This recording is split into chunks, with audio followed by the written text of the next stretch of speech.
Online training പ്രോഗ്രാമുകൾ, വിവിധങ്ങളായിട്ടുള്ള online training പ്രോഗ്രാമുകൾ Kozhikode CDP sub കമ്മിറ്റിയുടെ, ജില്ലാ സബ് കമ്മിറ്റിയുടെ നേതൃത്വത്തിൽ നടത്തി വരുന്നു എന്നത് വളരെ സന്തോഷകരവും അതുപോലെ അഭിമാനകരവുമാണ്. ആ പ്രോഗ്രാമിലേക്ക് എന്നെ വിളിച്ചതിലും എൻ്റെ നന്ദിയും കടപ്പാടും ഞാൻ ആദ്യമേ രേഖപ്പെടുത്തുന്നു. പ്രിയപ്പെട്ട ഷൈനി, അതുപോലെ തന്നെ ഇവിടെ സ്വാഗതം ആശംസിച്ച സബീഷ്, കോഴിക്കോട് ജില്ലയിലെയും KCBEOയിൽ ജോലി ചെയ്യുന്ന വിവിധ ജില്ലകളിലെ ഓഫീസർമാര്, ജീവനക്കാര്, പ്രിയപ്പെട്ടവര്. Renewable energy policies, regulatory mechanism and roof top solar implementation, ഈ ഒരു ടോപ്പിക്കിലാണ് നമ്മൾ വരുന്ന 3 സെഷനുകളായിട്ട് സംസാരിക്കാനായിട്ട് ആഗ്രഹിക്കുന്നത്. അതിൽ ആദ്യ സെഷനാണ് ഇന്നിവിടെ പ്രസന്റ് ചെയ്യാനായിട്ട് പോകുന്നത്. ഇതിപ്പോ ഇവിടെ സ്വാഗത പ്രസംഗം പറഞ്ഞതുപോലെ ഒരു അക്കാഡമിക് എന്നുള്ള നിലയിലേക്ക് ഉപരിയായിട്ട് പ്രായോഗികമായി വൈദ്യുത മേഖലയിൽ ജോലി ചെയ്യുന്ന ആളുകൾ, അല്ല ഓഫീസർമാർ അല്ലെങ്കിൽ ജീവനക്കാർ എന്നുള്ള നിലയിൽ നമ്മൾ അറിഞ്ഞിരിക്കേണ്ട വിഷയങ്ങളിൽ ഊന്നി കാര്യങ്ങൾ പറഞ്ഞു പോകാനാണ് ശ്രമിക്കുന്നത്. ഇതിനെ 3 ദിവസങ്ങളിലെ 3 സെഷനുകളായിട്ട് ആലോചിക്കുന്നു. ഇന്നത്തെ സെഷനിൽ ശരിക്കും policy framework, regulations four roof top solar എന്നുള്ളതാണ്. നമ്മുടെ ഇതിന്റെ പോളിസി ഫ്രെയിംവർക്ക്, എങ്ങനെയാണ് ഇതിന്റെ പോളിസി ഫ്രെയിംവർക്ക് ഉണ്ടായിട്ടുള്ളത്, എന്തൊക്കെയാണ് ഇതിന്റെ റെഗുലേഷൻസ്, അതുപോലെ തന്നെ റൂഫ് ടോപ്പ് സോളാറിലെ വ്യത്യസ്തങ്ങളായിട്ടുള്ള on grid, off grid, hybrid solar PV system എന്താണ്, net metering, net billing, gross metering, അത് എന്താണ് അതിന്റെ ഒരു ബേസിക് ഐഡിയ, പിന്നെ KSEBയുടെ SLD, എപ്പോഴും സംശയങ്ങൾ ഉണ്ടാവുന്ന ഒരു ഏരിയ ആണ്. അതിന്റെ നെറ്റ് മീറ്ററിങ്, അതുപോലെ തന്നെ ഹൈബ്രിഡ് സോളാർ സിസ്റ്റത്തിന്റെ SLD, അതുപോലെ തന്നെ PM കുസുമിന്റെ, പലർക്കും അറിയില്ല, PM കുസുമിനും നമുക്കൊരു അപ്രൂവ്ഡ് SLD ഉണ്ട്. അപ്പൊ ഇത്തരം വിഷയങ്ങളിൽ ഒന്ന് പറഞ്ഞു പോവുക എന്നുള്ളതാണ് ഇന്നത്തെ ദിവസം കൊണ്ട് ഉദ്ദേശിക്കുന്നത്. രണ്ടാമത്തെ ദിവസത്തേക്ക് നമ്മൾ എത്തുമ്പോൾ നമ്മൾ കുറച്ചും കൂടെ ഇതിന്റെ ഒരു ഇൻഡെപ്തിലേക്ക്, ടെക്നിക്കൽ സ്റ്റാൻഡേർഡ്സ്, അതുപോലെ തന്നെ സേഫ്റ്റി റിക്വയർമെന്റ്സ്, അതിന്റെ കംപ്ലൈൻസ്, അത് എങ്ങനെയൊക്കെ ആയിരിക്കണം, വിവിധങ്ങളായിട്ടുള്ള റെഗുലേഷൻസ് അല്ലെങ്കിൽ CEയുടെ ഗൈഡ് ലൈൻസ് ഒക്കെ നമ്മൾ പറഞ്ഞു പോകുന്നുണ്ടെങ്കിലും അതിന്റെ ഇൻഡെപ്തിലുള്ള കാര്യങ്ങൾ നമ്മൾ രണ്ടാം ദിവസത്തേക്കായിരിക്കും പറയുന്നത്. ഇന്ന് അതൊന്ന് പരിചയപ്പെട്ടു പോവുക എന്നുള്ള നിലയിലാണ് നമ്മൾ ആലോചിച്ചിട്ടുള്ളത്. ഇതിന്റെ കാരണം എന്താണെന്ന് വെച്ച് കഴിഞ്ഞാൽ, ഈ മേഖലയിലേക്ക് ജസ്റ്റ് എത്തിയിട്ടുള്ള ആളുകൾ ഉണ്ടാവും, ഈ മേഖലയിൽ കുറച്ച് നാളുകളായിട്ട് വർക്ക് ചെയ്യുന്ന ആളുകളുണ്ടാവും. അപ്പം 2 കൂട്ടരെയും ഒരൊറ്റ പ്ലാറ്റ്ഫോമിലേക്ക് എത്തിക്കുന്നതിന് വേണ്ടിയിട്ടാണ് ഈ നിലയിൽ ഇത് അറേഞ്ച് ചെയ്തിരിക്കുന്നത്. മൂന്നാമത്തെ ദിവസമാണ് ശരിക്കും നമ്മുടെ അപ്രൂവൽ പ്രോസസ്സ്, അതുപോലെ തന്നെ കമ്മീഷനിങ് ചെയ്യുമ്പോൾ ശ്രദ്ധിക്കേണ്ട കാര്യങ്ങൾ, അതിന്റെ ഓപ്പറേഷണൽ പ്രാക്ടീസസ്, ബെസ്റ്റ് പ്രാക്ടീസസ് തുടങ്ങിയ കാര്യങ്ങളൊക്കെ നമ്മൾ പറഞ്ഞു പോകുന്നു. സോ ആദ്യ ദിവസത്തിൽ നമ്മൾ അതിന്റെ ഒരു ഫ്രെയിംവർക്ക് പ്രോപ്പറായിട്ട് മനസ്സിലാക്കിയെടുക്കുന്നു. ആ ഫണ്ടമെന്റൽ ബേസ് ഐഡിയയിൽ നിന്നുകൊണ്ട് നമ്മൾ ടെക്നിക്കൽ സ്റ്റാൻഡേർഡ്സും അതുപോലെ തന്നെ സേഫ്റ്റി റിക്വയർമെന്റ്സും അതിന്റെ കംപ്ലൈൻസിനെ കുറിച്ച് ഇൻഡെപ്തിലേക്ക് പോകുന്നു. മൂന്നാം ദിവസം നമ്മൾ അതിന്റെ ഇംപ്ലിമെന്റേഷൻ ലെവലിൽ എന്തൊക്കെ കാര്യങ്ങളാണ് ശ്രദ്ധിക്കേണ്ടത് എന്ന് സംബന്ധിച്ച് പറഞ്ഞു പോകുന്നു. ഈ നിലയിലാണ് ഇത് കറക്റ്റ് നമ്മൾ പ്രസന്റ് ചെയ്യാനായിട്ട് ഉദ്ദേശിക്കുന്നത്. ഇന്ന് പ്രധാനമായിട്ട് നമ്മൾ പറഞ്ഞു പോകുന്നത് റിന്യൂവബിൾ എനർജി പോളിസി ഫ്രെയിംവർക്ക്, അത് രാജ്യത്തെയും നമ്മുടെ സംസ്ഥാനത്തെയും റിന്യൂവബിൾ എനർജി പോളിസി ഫ്രെയിംവർക്ക് എങ്ങനെയാണ് എന്നത് സംബന്ധിച്ച് നമ്മളൊരു ധാരണ ഉണ്ടാക്കി പോകും. അതിനുശേഷം നമുക്ക് ഏറ്റവും പ്രധാനപ്പെട്ട റിന്യൂവബിൾ എനർജിയുമായി ബന്ധപ്പെട്ടിട്ട് ഇപ്പൊ നിലനിൽക്കുന്ന റിന്യൂവബിൾ എനർജി റെഗുലേഷൻ 2020യും അതിന്റെ അമെന്റ്മെന്റുകളെ സംബന്ധിച്ചും നമ്മളൊന്ന് പറഞ്ഞു പോകും. തുടർന്ന് അതിൽ തന്നെ ഈ നെറ്റ് മീറ്ററിംഗ് റെഗുലേഷനിലേക്കൊക്കെ പോകുമ്പോൾ അതിന്റെ ഒരു എൻട്രി എന്നുള്ള നിലയിലുള്ള അത്യാവശ്യം കാര്യങ്ങൾ, ജനറൽ കണ്ടീഷൻസ് തുടങ്ങിയ കാര്യങ്ങളാണ് പറഞ്ഞു പോകാനായിട്ട് ഉദ്ദേശിക്കുന്നത്. പിന്നെ ഏതൊക്കെയാണ് റൂഫ് ടോപ്പ് സോളാറുമായി ബന്ധപ്പെട്ടിട്ടുള്ള CE റെഗുലേഷൻസ് എന്നത് സംബന്ധിച്ച് നമ്മൾ നോക്കുന്നു. പിന്നെ ഇലക്ട്രിസിറ്റി ആക്ടിലും സപ്ലൈ കോഡിലും ഈ RTSന്റെ പ്രൊവിഷൻസ് എങ്ങനെയൊക്കെയാണ് വന്നിട്ടുള്ളത്, ഏതൊക്കെ പോർഷനുകളാണ് സപ്ലൈ കോഡിലും ഇലക്ട്രിസിറ്റി ആക്ടിലെയും നമ്മൾ ശ്രദ്ധിക്കേണ്ടത് തുടങ്ങിയ കാര്യങ്ങളൊന്ന് പറഞ്ഞു പോകും. പിന്നീട് ഞാൻ നേരത്തെ ഇവിടെ പറഞ്ഞ പോലെ തന്നെ on grid, off grid, hybrid solar PV system, അതുപോലെ net metering, net billing, gross metering arrangements, ഈ 6 എണ്ണത്തിന്റെയും അറേഞ്ച്മെന്റ്സ് എങ്ങനെയൊക്കെയാണ് ചെയ്യുന്നതെന്നൊരു ബേസിക് ധാരണ ഉണ്ടാക്കി പോവുകയും ഫൈനലി നമ്മുടെ അപ്രൂവ്ഡ് SLD നമ്മളൊന്ന് പരിചയപ്പെടുകയും ചെയ്യുക എന്നതാണ് ഇന്നത്തെ ദിവസത്തെ ഏതാണ്ട് 40 മുതൽ 50 മിനിറ്റിനുള്ളിൽ തീർക്കാനാണ് നമ്മൾ ഉദ്ദേശിക്കുന്നത്, പരമാവധി 1 മണിക്കൂർ. ഓക്കെ, ഇതിൽ ഇനിഷ്യൽ ലെവലിൽ ഒരു നാഷണൽ വിഷൻ ആൻഡ് കമ്മിറ്റ്മെന്റ് രാജ്യത്തെ സംബന്ധിച്ചിടത്തോളം ഉണ്ട്. അത് 2006 യഥാർത്ഥത്തിൽ നമ്മൾ ഈ സോളാർ അല്ലെങ്കിൽ റിന്യൂവബിൾ എനർജിയുടെ ഒരു ആക്ഷൻ പ്ലാൻ, അത് ആ ക്ലൈമറ്റ് ചേഞ്ചുമായി ബന്ധപ്പെട്ടിട്ടുള്ള ഒരു ആക്ഷൻ പ്ലാൻ ആണ് 2006 വരുന്നത്. അത് ഈ റിന്യൂവബിൾ എനർജിയുടെ ഒരു ഫൗണ്ടേഷൻ ഇടുന്നത് എന്നാൽ Jawaharlal Nehru national solar mission launch ചെയ്തതോടുകൂടിയാണ്. അതാണ് യഥാർത്ഥത്തിൽ ഇന്ന് നമ്മൾ കാണുന്ന phase 1 ശേഷം phase 2 സബ്സിഡി പ്രോഗ്രാം തുടങ്ങിയ കാര്യങ്ങളെയൊക്കെ ശരിക്കും ഡ്രൈവ് ചെയ്യുന്നതിന്റെ ഒരു ഫൗണ്ടേഷൻ ഇടുന്നത് നാഷണൽ സോളാർ മിഷൻ ലോഞ്ച് ചെയ്തതിന്റെ ഭാഗമായിട്ടാണ്. ആ, അതിനുശേഷം നമ്മൾ നോക്കുമ്പോൾ 2015 പാരീസ് അഗ്രിമെന്റ് അഡോപ്റ്റ് ചെയ്യപ്പെടുകയും അതുപോലെ തന്നെ നേഷൻ ഡിക്ലെയർഡ് കോൺട്രിബ്യൂഷൻ എന്നുള്ള രീതിയിൽ നമ്മൾ നമ്മുടെ 6 ടാർഗറ്റ് മുന്നോട്ട് വെക്കുകയും ചെയ്തിട്ടുണ്ട്. ഇതിന്റെ ഭാഗമായി ഇന്ത്യ ഗവൺമെന്റ് മുന്നോട്ട് വെച്ചിരിക്കുന്ന target net zero emission by 2070, 2070 net zero എമിഷനിലേക്ക് രാജ്യം എത്തേണ്ടതുണ്ട് എന്നാണ് കേന്ദ്ര ഗവൺമെന്റ് കാണുന്നത്.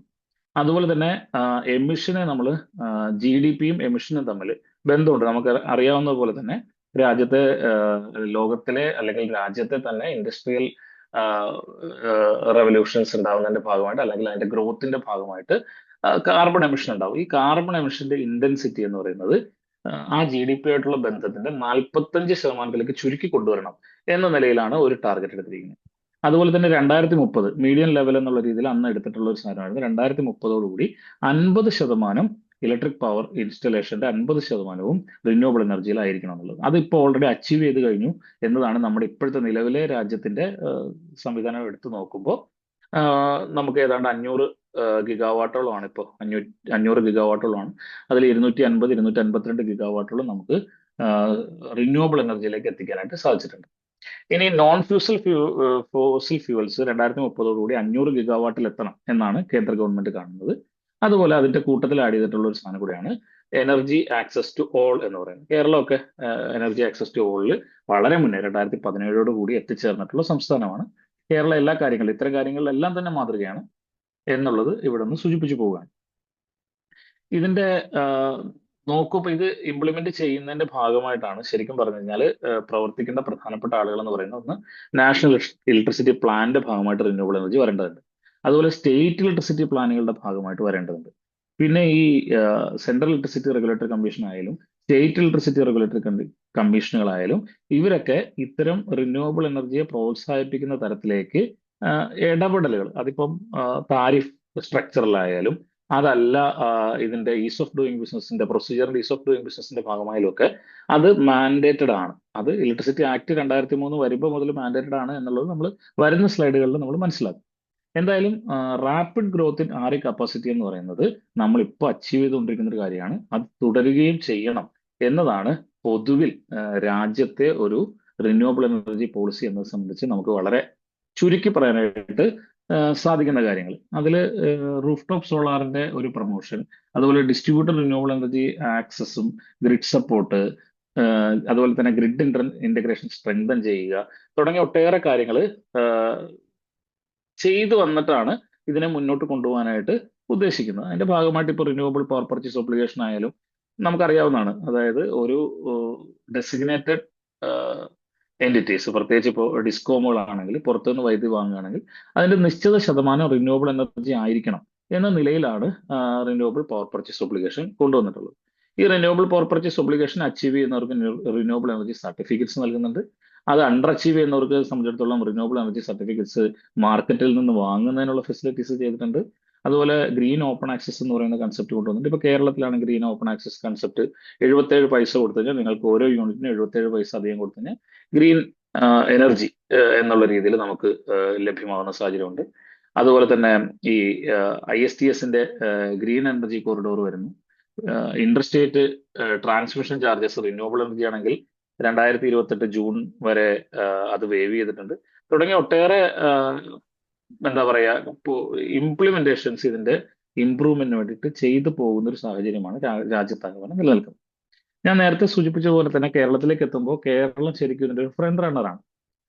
ഫേസ് 1 സോളാർ സബ്സിഡി പ്രോഗ്രാം എന്ന് പറയുന്ന ഒരു സാധനം സെൻട്രൽ ഗവൺമെന്റ് പുറത്തിറക്കിയിരുന്നെങ്കിലും അത് അത്ര കണ്ട് വിജയമായിരുന്നില്ല. പ്രത്യേകിച്ച് കേരളം പോലുള്ള സംസ്ഥാനങ്ങളിലാകട്ടെ മറ്റ് സംസ്ഥാനങ്ങളിലാകട്ടെ അത് വലിയ രീതിയിൽ ഏറ്റെടുക്കുന്ന ഒരു നില കണ്ടിരുന്നില്ല. ഈ ഒരു ഫേസ് 1 അങ്ങനെ നിൽക്കുന്ന സമയത്താണ്, ആ സബ്സിഡി പ്രോഗ്രാം നിൽക്കുന്ന സമയത്താണ് KSEB സൗര മിഷൻ അല്ലെങ്കിൽ സൗര പ്രോഗ്രാം എന്നുള്ള രീതിയിൽ ഊർജ്ജ കേരള മിഷന്റെ ഭാഗമായിട്ട് 2018 ജൂൺ മാസം ഒരു പ്രോഗ്രാം കൊണ്ടുവരുന്നത്. ആ 2018 ലോഞ്ച് ചെയ്ത പ്രോഗ്രാമിന്റെ ശരിക്കും ഒരു ഇനിഷ്യൽ ടാർഗറ്റ് എന്ന് പറയുന്നത് 1000 മെഗാവാട്ട് ആയിരുന്നു. ആ 1000 മെഗാവാട്ടിൽ 500 മെഗാവാട്ടാണ് നമ്മൾ റൂഫ് ടോപ്പ് സോളാറിൽ നിന്ന് കണ്ടെത്തണമെന്ന് കരുതിയിരുന്നു. അന്ന് നമ്മൾ കുറെ പുതിയ മോഡലുകൾ, പ്രത്യേകിച്ച് ബിസിനസ് മോഡലുകൾ, കേപ്പക്സ് മോഡല്, റെസ്കോ മോഡല്, തുടങ്ങിയ ഒട്ടേറെ മോഡലുകൾ നമ്മൾ മുന്നോട്ട് വെക്കുകയും ജനങ്ങളെ ഇതിനകത്തേക്ക് ആകർഷിക്കുന്ന തരത്തിലേക്ക് ഇങ്ങനെ ഒരു സോളാർ എന്ന് പറയുന്ന ഒരു സംവിധാനം ഉണ്ടെന്നും അത് ആകർഷകമാണെന്നും ഉള്ള നിലയിലേക്ക് KSEB പോലത്തെ പൊതുമേഖലാ സ്ഥാപനം പുറത്തിറങ്ങുകയും സംസ്ഥാനത്തെ പെർ കിലോ വാട്ട് റേറ്റ് എന്ന് പറയുന്നത് 50% താഴത്തേക്ക് കൊണ്ടുവരാൻ സാധിക്കുകയും ചെയ്തു. അതായത് 2018 ഒരു റേറ്റ് എടുത്ത് വെച്ച് പരിശോധിച്ചാൽ 1 കിലോ വാട്ട് പ്ലാന്റിന്റെ വില എന്ന് പറയുന്നത് 90,000 മുതൽ 95,000 രൂപ വരെയായിരുന്നു. അത് KSEB ഈ സൗര പ്രോഗ്രാം അനൗൺസ് ചെയ്യുകയും അതിനകത്തേക്ക് വെണ്ടർമാരെ കണ്ടെത്തുകയും ചെയ്തതോടുകൂടി തന്നെ ഏതാണ്ട് 47,000 രൂപയോളം അത് താഴുകയും തുടർന്ന് ഏതാണ്ട് 45 മുതൽ 50 വരെ എന്നുള്ള നിലയിൽ മാർക്കറ്റിൽ സോളാർ അവൈലബിൾ ആകുന്ന സാഹചര്യം ഉണ്ടാവുകയും ചെയ്തു. ഇത് ഏറ്റവും പ്രധാനപ്പെട്ട കാര്യം. ഇപ്പോ നമ്മൾ 2000 മെഗാവാട്ടിന് മുകളിലാണ് ഇൻസ്റ്റാൾഡ് സോളാർ കപ്പാസിറ്റി കേരളത്തിൽ നിൽക്കുന്നത്. ആകെയുള്ള ഡൊമസ്റ്റിക് കൺസ്യൂമേഴ്സിന്റെ 2.4% സോളാർ വെച്ചിട്ടുള്ളത്. അത് രാജ്യത്ത് തന്നെ വലിയൊരു മുന്നേറ്റമാണ് നമ്മൾ നടത്തിയിട്ടുള്ളത്. ഇപ്പൊ 3.5 ലക്ഷം എന്നാണ് ഈ സ്ലൈഡിൽ കൊടുത്തിരിക്കുന്നത്. ഇപ്പൊ ഏറ്റവും പുതുതായിട്ട് കഴിഞ്ഞ ദിവസം എടുത്ത് നോക്കിയപ്പോൾ 4,10,000-ലേറെ റൂഫ് ടോപ്പ് സോളാർ കൺസ്യൂമേഴ്സ് KSEBക്ക് ഉണ്ട് എന്നാണ് കാണുന്നത്. എന്ന് പറയുമ്പോൾ അത് 2.6, 2.7% ആകെ ഡൊമസ്റ്റിക് കൺസ്യൂമേഴ്സിന്റെ എണ്ണത്തിൽ. അപ്പൊ ആ നിലയിൽ നമുക്ക് വലിയ ഒരു മുന്നേറ്റം ഇതുവരെ മുന്നോട്ട് കൊണ്ടുപോകാനായിട്ട് സാധിച്ചിട്ടുണ്ട്. കേരളം ഫ്രണ്ട് റണ്ണർ ആയിരിക്കുന്നത് ഇപ്പോൾ വേൾഡ് ബാങ്ക് ആണെങ്കിലും അതുപോലെ തന്നെ MNRE ആണെങ്കിലും ഒക്കെ നമുക്ക് ഒട്ടേറെ അപ്രീസിയേഷൻ ഈ കാര്യത്തിൽ തന്നിട്ടുണ്ട്. നമ്മുടെ ഒരു ടാർഗറ്റ് എന്ന് പറയുന്നത് കേന്ദ്ര ഗവൺമെന്റ് ടാർഗറ്റിനേക്കാളും കുറേയും കൂടെ മുന്നേ നിൽക്കുകയാണ്. 2040 100% റിന്യൂവബിൾ എനർജി ആണ് കേരളം ആഗ്രഹിക്കുന്നത്. അതിൽ നിന്നായിരിക്കും നെറ്റ് കാർബൺ ന്യൂട്രാലിറ്റി എന്ന് പറയുന്നത് 2050. അതായത് കേന്ദ്ര ഗവൺമെന്റിനും 20 വർഷം മുമ്പേ നെറ്റ് കാർബൺ ന്യൂട്രാലിറ്റിയിലേക്ക് എത്താനാണ് കേരളം ശ്രമിച്ചുകൊണ്ടിരിക്കുന്നത്. ഈ ഒരു സാഹചര്യത്തിൽ വേണം നമ്മൾ നമ്മുടെ സംസ്ഥാനത്തിനകത്തെ റിന്യൂവബിൾ എനർജി പെനട്രേഷനെ കാണാം. റിന്യൂവബിൾ എനർജി പെനട്രേഷന്റെ ഭാഗമായിട്ട് ഒട്ടേറെ പ്രശ്നങ്ങൾ നമ്മൾ സൂചിപ്പിക്കുമ്പോഴും ഗ്രിഡ് ഇന്റഗ്രേഷനിൽ അടക്കം ഒട്ടേറെ കാര്യങ്ങൾ സൂചിപ്പിക്കുമ്പോഴും ലോകമായാലും രാജ്യമായാലും കേരളത്തിന്റെ പോളിസി ആയാലും റിന്യൂവബിൾ എനർജി ആയിട്ട് മുന്നോട്ട് പോവുക എന്ന നിലയിലാണ് നിൽക്കുന്നത്. അതിനനുകൂലമായി നമ്മുടെ സ്ഥാപനത്തെ കൊണ്ടുവരിക എന്നതാണ് യഥാർത്ഥത്തിൽ ഓഫീസർമാർ എന്നുള്ള നിലയിലും ജീവനക്കാരെന്നുള്ള രീതിയിലും നമ്മൾ ചെയ്യേണ്ടത്. അതിന് ഒട്ടേറെ മാറ്റങ്ങൾ, ബാറ്ററി എനർജി സ്റ്റോറേജ് സിസ്റ്റം അടക്കമുള്ള ഒട്ടേറെ സംവിധാനങ്ങൾ കൊണ്ടുവരേണ്ടി വരും. ബാറ്ററി എനർജി സ്റ്റോറേജ് സിസ്റ്റമായിട്ട് ബന്ധപ്പെട്ടിട്ട് കേന്ദ്ര ഗവൺമെന്റ് പുതിയതായിട്ട് ഒട്ടേറെ പ്രോജക്റ്റുകൾ കൊണ്ടുവരുന്നുണ്ട്. അതിന് ഒരു 75 ഗിഗാവാട്ടോളാണ് 2030 ബാറ്ററി എനർജി സ്റ്റോറേജ് സിസ്റ്റം വരാൻ പോകുന്നത്. അതുപോലെ ഹൈഡ്രജൻ എനർജി ആയിട്ട് ബന്ധപ്പെട്ടിട്ട് 20,000 കോടിയോളം രൂപ അതിൽ മുതൽ മുടക്കുന്നുണ്ട്. അപ്പൊ ആ നിലയിൽ ഒട്ടേറെ റിന്യൂവബിൾ എനർജിയിൽ വർധനവ് വരുന്നുണ്ട്. അതിനെ സപ്പോർട്ട് ചെയ്യുന്നത് നമ്മൾ എല്ലാ കാലത്തും പറയുന്ന പോലെ തന്നെ അതിനെ സപ്പോർട്ട് ചെയ്യുന്നതിന് ബേസ് ലോഡ് എന്നുള്ള നിലയിൽ ഒട്ടേറെ സംവിധാനങ്ങൾ ഇപ്പം പുതിയ തെർമൽ പവർ പ്രൊജക്ടുകൾ കൂടി ഇതിനോടൊപ്പം വരുന്നു എന്നുള്ളത് കൂടെ നമ്മുടെ മനസ്സിൽ വെക്കുന്നത് നന്നാവും. അപ്പൊ ആ നിലയിൽ ഇതിനെ ഒരു ബേസ് ലോഡ് സപ്പോർട്ട് ചെയ്യുന്നുണ്ട്. 2070 ടോട്ടൽ റിന്യൂവബിൾ എനർജിയിലേക്ക് പോകണം എന്ന് കരുതുമ്പോഴും ചില സാങ്കേതിക പ്രശ്നങ്ങൾ നിലനിൽക്കുന്നുണ്ട്. അത് ഈ മേഖലയിൽ എല്ലാവർക്കും അറിയാവുന്നതാണെങ്കിലും അതിനെ മറികടക്കാനുള്ള ശ്രമങ്ങളാണ് പലപ്പോഴും നടത്തിക്കൊണ്ടുവരുന്നത്. ആ നിലയിൽ വേണം നമ്മളെ സംബന്ധിച്ചിടത്തോളം നമ്മൾ സ്ഥാപനത്തിനകത്ത് നിന്ന് ഇതിനെ കാണാനായിട്ട്. ഞാനിവിടെ സൂചിപ്പിച്ചതുപോലെ തന്നെ റിന്യൂവബിൾ എനർജിയുടെ ഒരു എനേബിളിംഗ് ചെയ്യുന്നതിന് വേണ്ടിയിട്ട് അല്ലെങ്കിൽ ജനങ്ങളുടെ ഒരു ഇൻവെസ്റ്റ്മെന്റ് അതിനകത്തേക്ക് കൊണ്ടുവരുന്നതിന്റെ ഭാഗമായിട്ടാണ് താരിഫ് സ്ട്രക്ചറുകളെ പലപ്പോഴും ഏറ്റവും കൂടുതൽ പഴി കേൾക്കുന്ന ഒരു താരിഫ് സ്ട്രക്ചറാണ് നെറ്റ് മീറ്ററിംഗ് എന്ന് പറയുന്നത്. അത്തരം താരിഫ് സ്ട്രക്ചറുകൾ കൊണ്ടുവരുന്നത് ഇതിനെ എനേബിൾ ചെയ്യുന്നതിന്റെ ഭാഗമായിട്ടാണ്. എന്നാൽ അത് ഒരു ഘട്ടം കഴിഞ്ഞാൽ ഇപ്പം KSEB ഒക്കെ സംബന്ധിച്ചിടത്തോളം നമ്മുടെ ഒരു ഇനിഷ്യൽ ലെവൽ ജനങ്ങൾക്ക് അതിനകത്തേക്ക് വരാനുള്ള ഒരു മടി മാറ്റിയെടുത്തിട്ടുണ്ട്. ഇനി നെറ്റ് ബില്ലിങ്ങിലേക്കും ഗ്രോസ് മീറ്ററിംഗിലേക്കും പോകേണ്ട സാഹചര്യമാണ് നിലനിൽക്കുന്നത്. റിന്യൂവബിൾ എനർജി റെഗുലേഷനിൽ കാര്യമായ മാറ്റം 2025 കൊണ്ടുവന്നിട്ടുണ്ടെങ്കിലും നിലവിൽ അത് സ്റ്റേ ആയതുകൊണ്ട് തന്നെ കേരളത്തിൽ ഇപ്പോൾ നിലനിൽക്കുന്ന റിന്യൂവബിൾ എനർജി റെഗുലേഷൻ ഏതാണെന്ന് ചോദിച്ചു കഴിഞ്ഞാൽ KCRCയുടെ റെഗുലേഷൻ ഏതാണെന്ന് ചോദിച്ചു കഴിഞ്ഞാൽ renewable energy and net metering regulation 2020 ആണ്. അത് യഥാർത്ഥത്തിൽ 5/11/2025 ഗവൺമെന്റ് നോട്ടിഫിക്കേഷൻ കൊണ്ട് renewable energy and related matters regulation 2025 വെച്ച് റിപ്പീൽ ചെയ്യപ്പെട്ടെങ്കിലും ആ റിപ്പീൽ ചെയ്യപ്പെട്ട ക്ലോസ് അടക്കം ആ റെഗുലേഷനെ ഹൈക്കോടതി സ്റ്റേ ചെയ്യുകയാണ് ഉണ്ടായത്. അതുകൊണ്ട് തന്നെ 7/2/2020 നോട്ടിഫൈ ചെയ്യപ്പെടുകയും 5/6/2020 മുതൽ പ്രാബല്യത്തിൽ വരികയും ചെയ്ത renewable energy and net metering regulation ആണ് നിലവിൽ കേരളത്തിനെ സംബന്ധിച്ചിടത്തോളം അല്ലെങ്കിൽ KSEBയെ സംബന്ധിച്ചിടത്തോളം സോളാർ കൺസ്യൂമേഴ്സിനെ അല്ലെങ്കിൽ നെറ്റ് മീറ്റേഡ് കൺസ്യൂമേഴ്സിനെ ഹാൻഡിൽ ചെയ്യുന്നതിന് വേണ്ടിയിട്ട് ഉപയോഗിക്കേണ്ട ഏക റെഗുലേഷൻ. ഇതിൽ രണ്ട് അമെന്റ്മെന്റുകളാണ് വന്നിട്ടുള്ളത്. ഒന്ന് 2022 വന്നിട്ടുള്ള അമെന്റ്മെന്റ്, രണ്ടാമത്തെ അമെന്റ്മെന്റ് 2024 വന്നിട്ടുള്ളത്. ഇതെല്ലാം കൂടെ ചേർത്തുകൊണ്ടാണ് റിന്യൂവബിൾ എനർജി റെഗുലേഷൻ 2020 നിലനിൽക്കുന്നത്. ഇതിലെ പ്രധാനപ്പെട്ട കാര്യങ്ങൾ, ഇത് ആപ്ലിക്കബിൾ ആയിട്ടുള്ള ആരൊക്കെയാണെന്ന് ചോദിച്ചു കഴിഞ്ഞാൽ, grid interactive renewable energy source ഉപയോഗിക്കുന്ന എല്ലാവർക്കും ഈ റെഗുലേഷൻ ബാധകമാണ്. കേരളത്തിലെ KSEBിയുടെ കേരളത്തിലെ എല്ലാ കൺസ്യൂമേഴ്സിനും, റെഗുലേറ്ററി കമ്മീഷന് കീഴിൽ വരുന്ന എല്ലാ കൺസ്യൂമേഴ്സിനും, എല്ലാ പ്രൊസ്യൂമേഴ്സിനും, എല്ലാ ക്യാപിറ്റീവ് കൺസ്യൂമേഴ്സിനും, എല്ലാ ക്യാപിറ്റീവ് ജനറേഷൻ പ്ലാന്റുകൾക്കും, ജനറേറ്റിംഗ് കമ്പനികൾക്കും, ഡിസ്കോമുകൾക്കും ഈ റെഗുലേഷൻ ബാധകമാണ്. ഇതിൽ പ്രധാനമായിട്ടും 69 റെഗുലേഷനുകളും 6 ചാപ്റ്ററുകളാണ് ഉള്ളത്. അതിൽ ഒന്നാമത്തെ ചാപ്റ്റർ എന്ന് പറയുന്നത് പ്രിലിമിനറി ആണ്. അത് നമുക്കറിയാവുന്ന പോലെ തന്നെ അതിന്റെ ടൈറ്റിൽ എന്താണ്, എന്ന് മുതലാണ് ഇത് പ്രാബല്യത്തിൽ വരുന്നത്, ഇതിനുമായിട്ട് ബന്ധപ്പെട്ടിട്ട് ഉപയോഗിക്കുന്ന പദങ്ങളുടെ ഡെഫിനേഷൻസ് എന്തൊക്കെയാണ് തുടങ്ങിയ കാര്യങ്ങളൊക്കെയാണ് പ്രിലിമിനറി. രണ്ടാമത്തെ ചാപ്റ്ററിലേക്ക് വരുമ്പോൾ റിന്യൂവബിൾ പവർ പർച്ചേസ് ഒബ്ലിഗേഷൻ, അതുപോലെ തന്നെ റിന്യൂവബിൾ എനർജി സർട്ടിഫിക്കറ്റുകൾ സംബന്ധിച്ചിട്ടുള്ള കാര്യങ്ങളാണ്. നമ്മൾ എത്രമാത്രം റിന്യൂവബിൾ പവർ, നേരത്തെ ഇവിടെ ഞാൻ സൂചിപ്പിച്ചതുപോലെ തന്നെ റിന്യൂവബിൾ പവർ പർച്ചേസിന്റെ ഒബ്ലിഗേഷൻ എത്രമാത്രം വേണം തുടങ്ങിയ കാര്യങ്ങളൊക്കെയാണ് ഇവിടെ വരുന്നത്. മൂന്നാമത്തെ ചാപ്റ്റർ എന്ന് പറയുന്നത് grid interactive renewable energy system under net metering facility. ഇതാണ് ഏറ്റവും സുപ്രധാനമായിട്ടുള്ള, നമുക്ക് അറിഞ്ഞിരിക്കേണ്ട, സെക്ഷൻ ഓഫീസുകളിൽ വർക്ക് ചെയ്യുന്ന അല്ലെങ്കിൽ സബ് ഡിവിഷനുകളിൽ വർക്ക് ചെയ്യുന്ന അല്ലെങ്കിൽ LT-HT കൺസ്യൂമേഴ്സിനെ, 1 മെഗാവാട്ട് വരെയുള്ള LT-HT കൺസ്യൂമേഴ്സിനെ ഹാൻഡിൽ ചെയ്യുന്നവർ അറിഞ്ഞിരിക്കേണ്ട പ്രധാനപ്പെട്ട ചാപ്റ്റർ എന്ന് പറയുന്നത്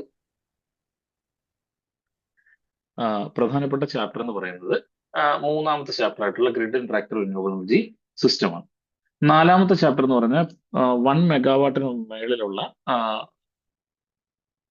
പ്ലാന്റ് കപ്പാസിറ്റി ഉള്ള കൺസ്യൂമേഴ്സിന് വേണ്ടിയിട്ട്, പ്രൊസ്യൂമേഴ്സിന് വേണ്ടിയിട്ടാണ് നാലാമത്തെ ചാപ്റ്റർ. അവിടെ ഓപ്പൺ ആക്സസിന് സമാനമായിട്ടുള്ള കാര്യങ്ങളാണ് അത് ഹാൻഡിൽ ചെയ്യുന്നത്.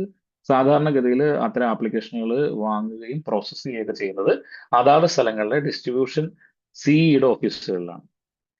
അഞ്ചാമത്തെ ചാപ്റ്ററിൽ ഡിറ്റർമിനേഷൻ ഓഫ് താരിഫാണ്. റിന്യൂവബിൾ എനർജിയുമായി ബന്ധപ്പെട്ടിട്ടുള്ള പ്ലാന്റുകളുടെ താരിഫ് എങ്ങനെ ഡിറ്റർമിൻ ചെയ്യുന്നു എന്നുള്ളതാണ് ഇവിടെ പറയുന്നത്.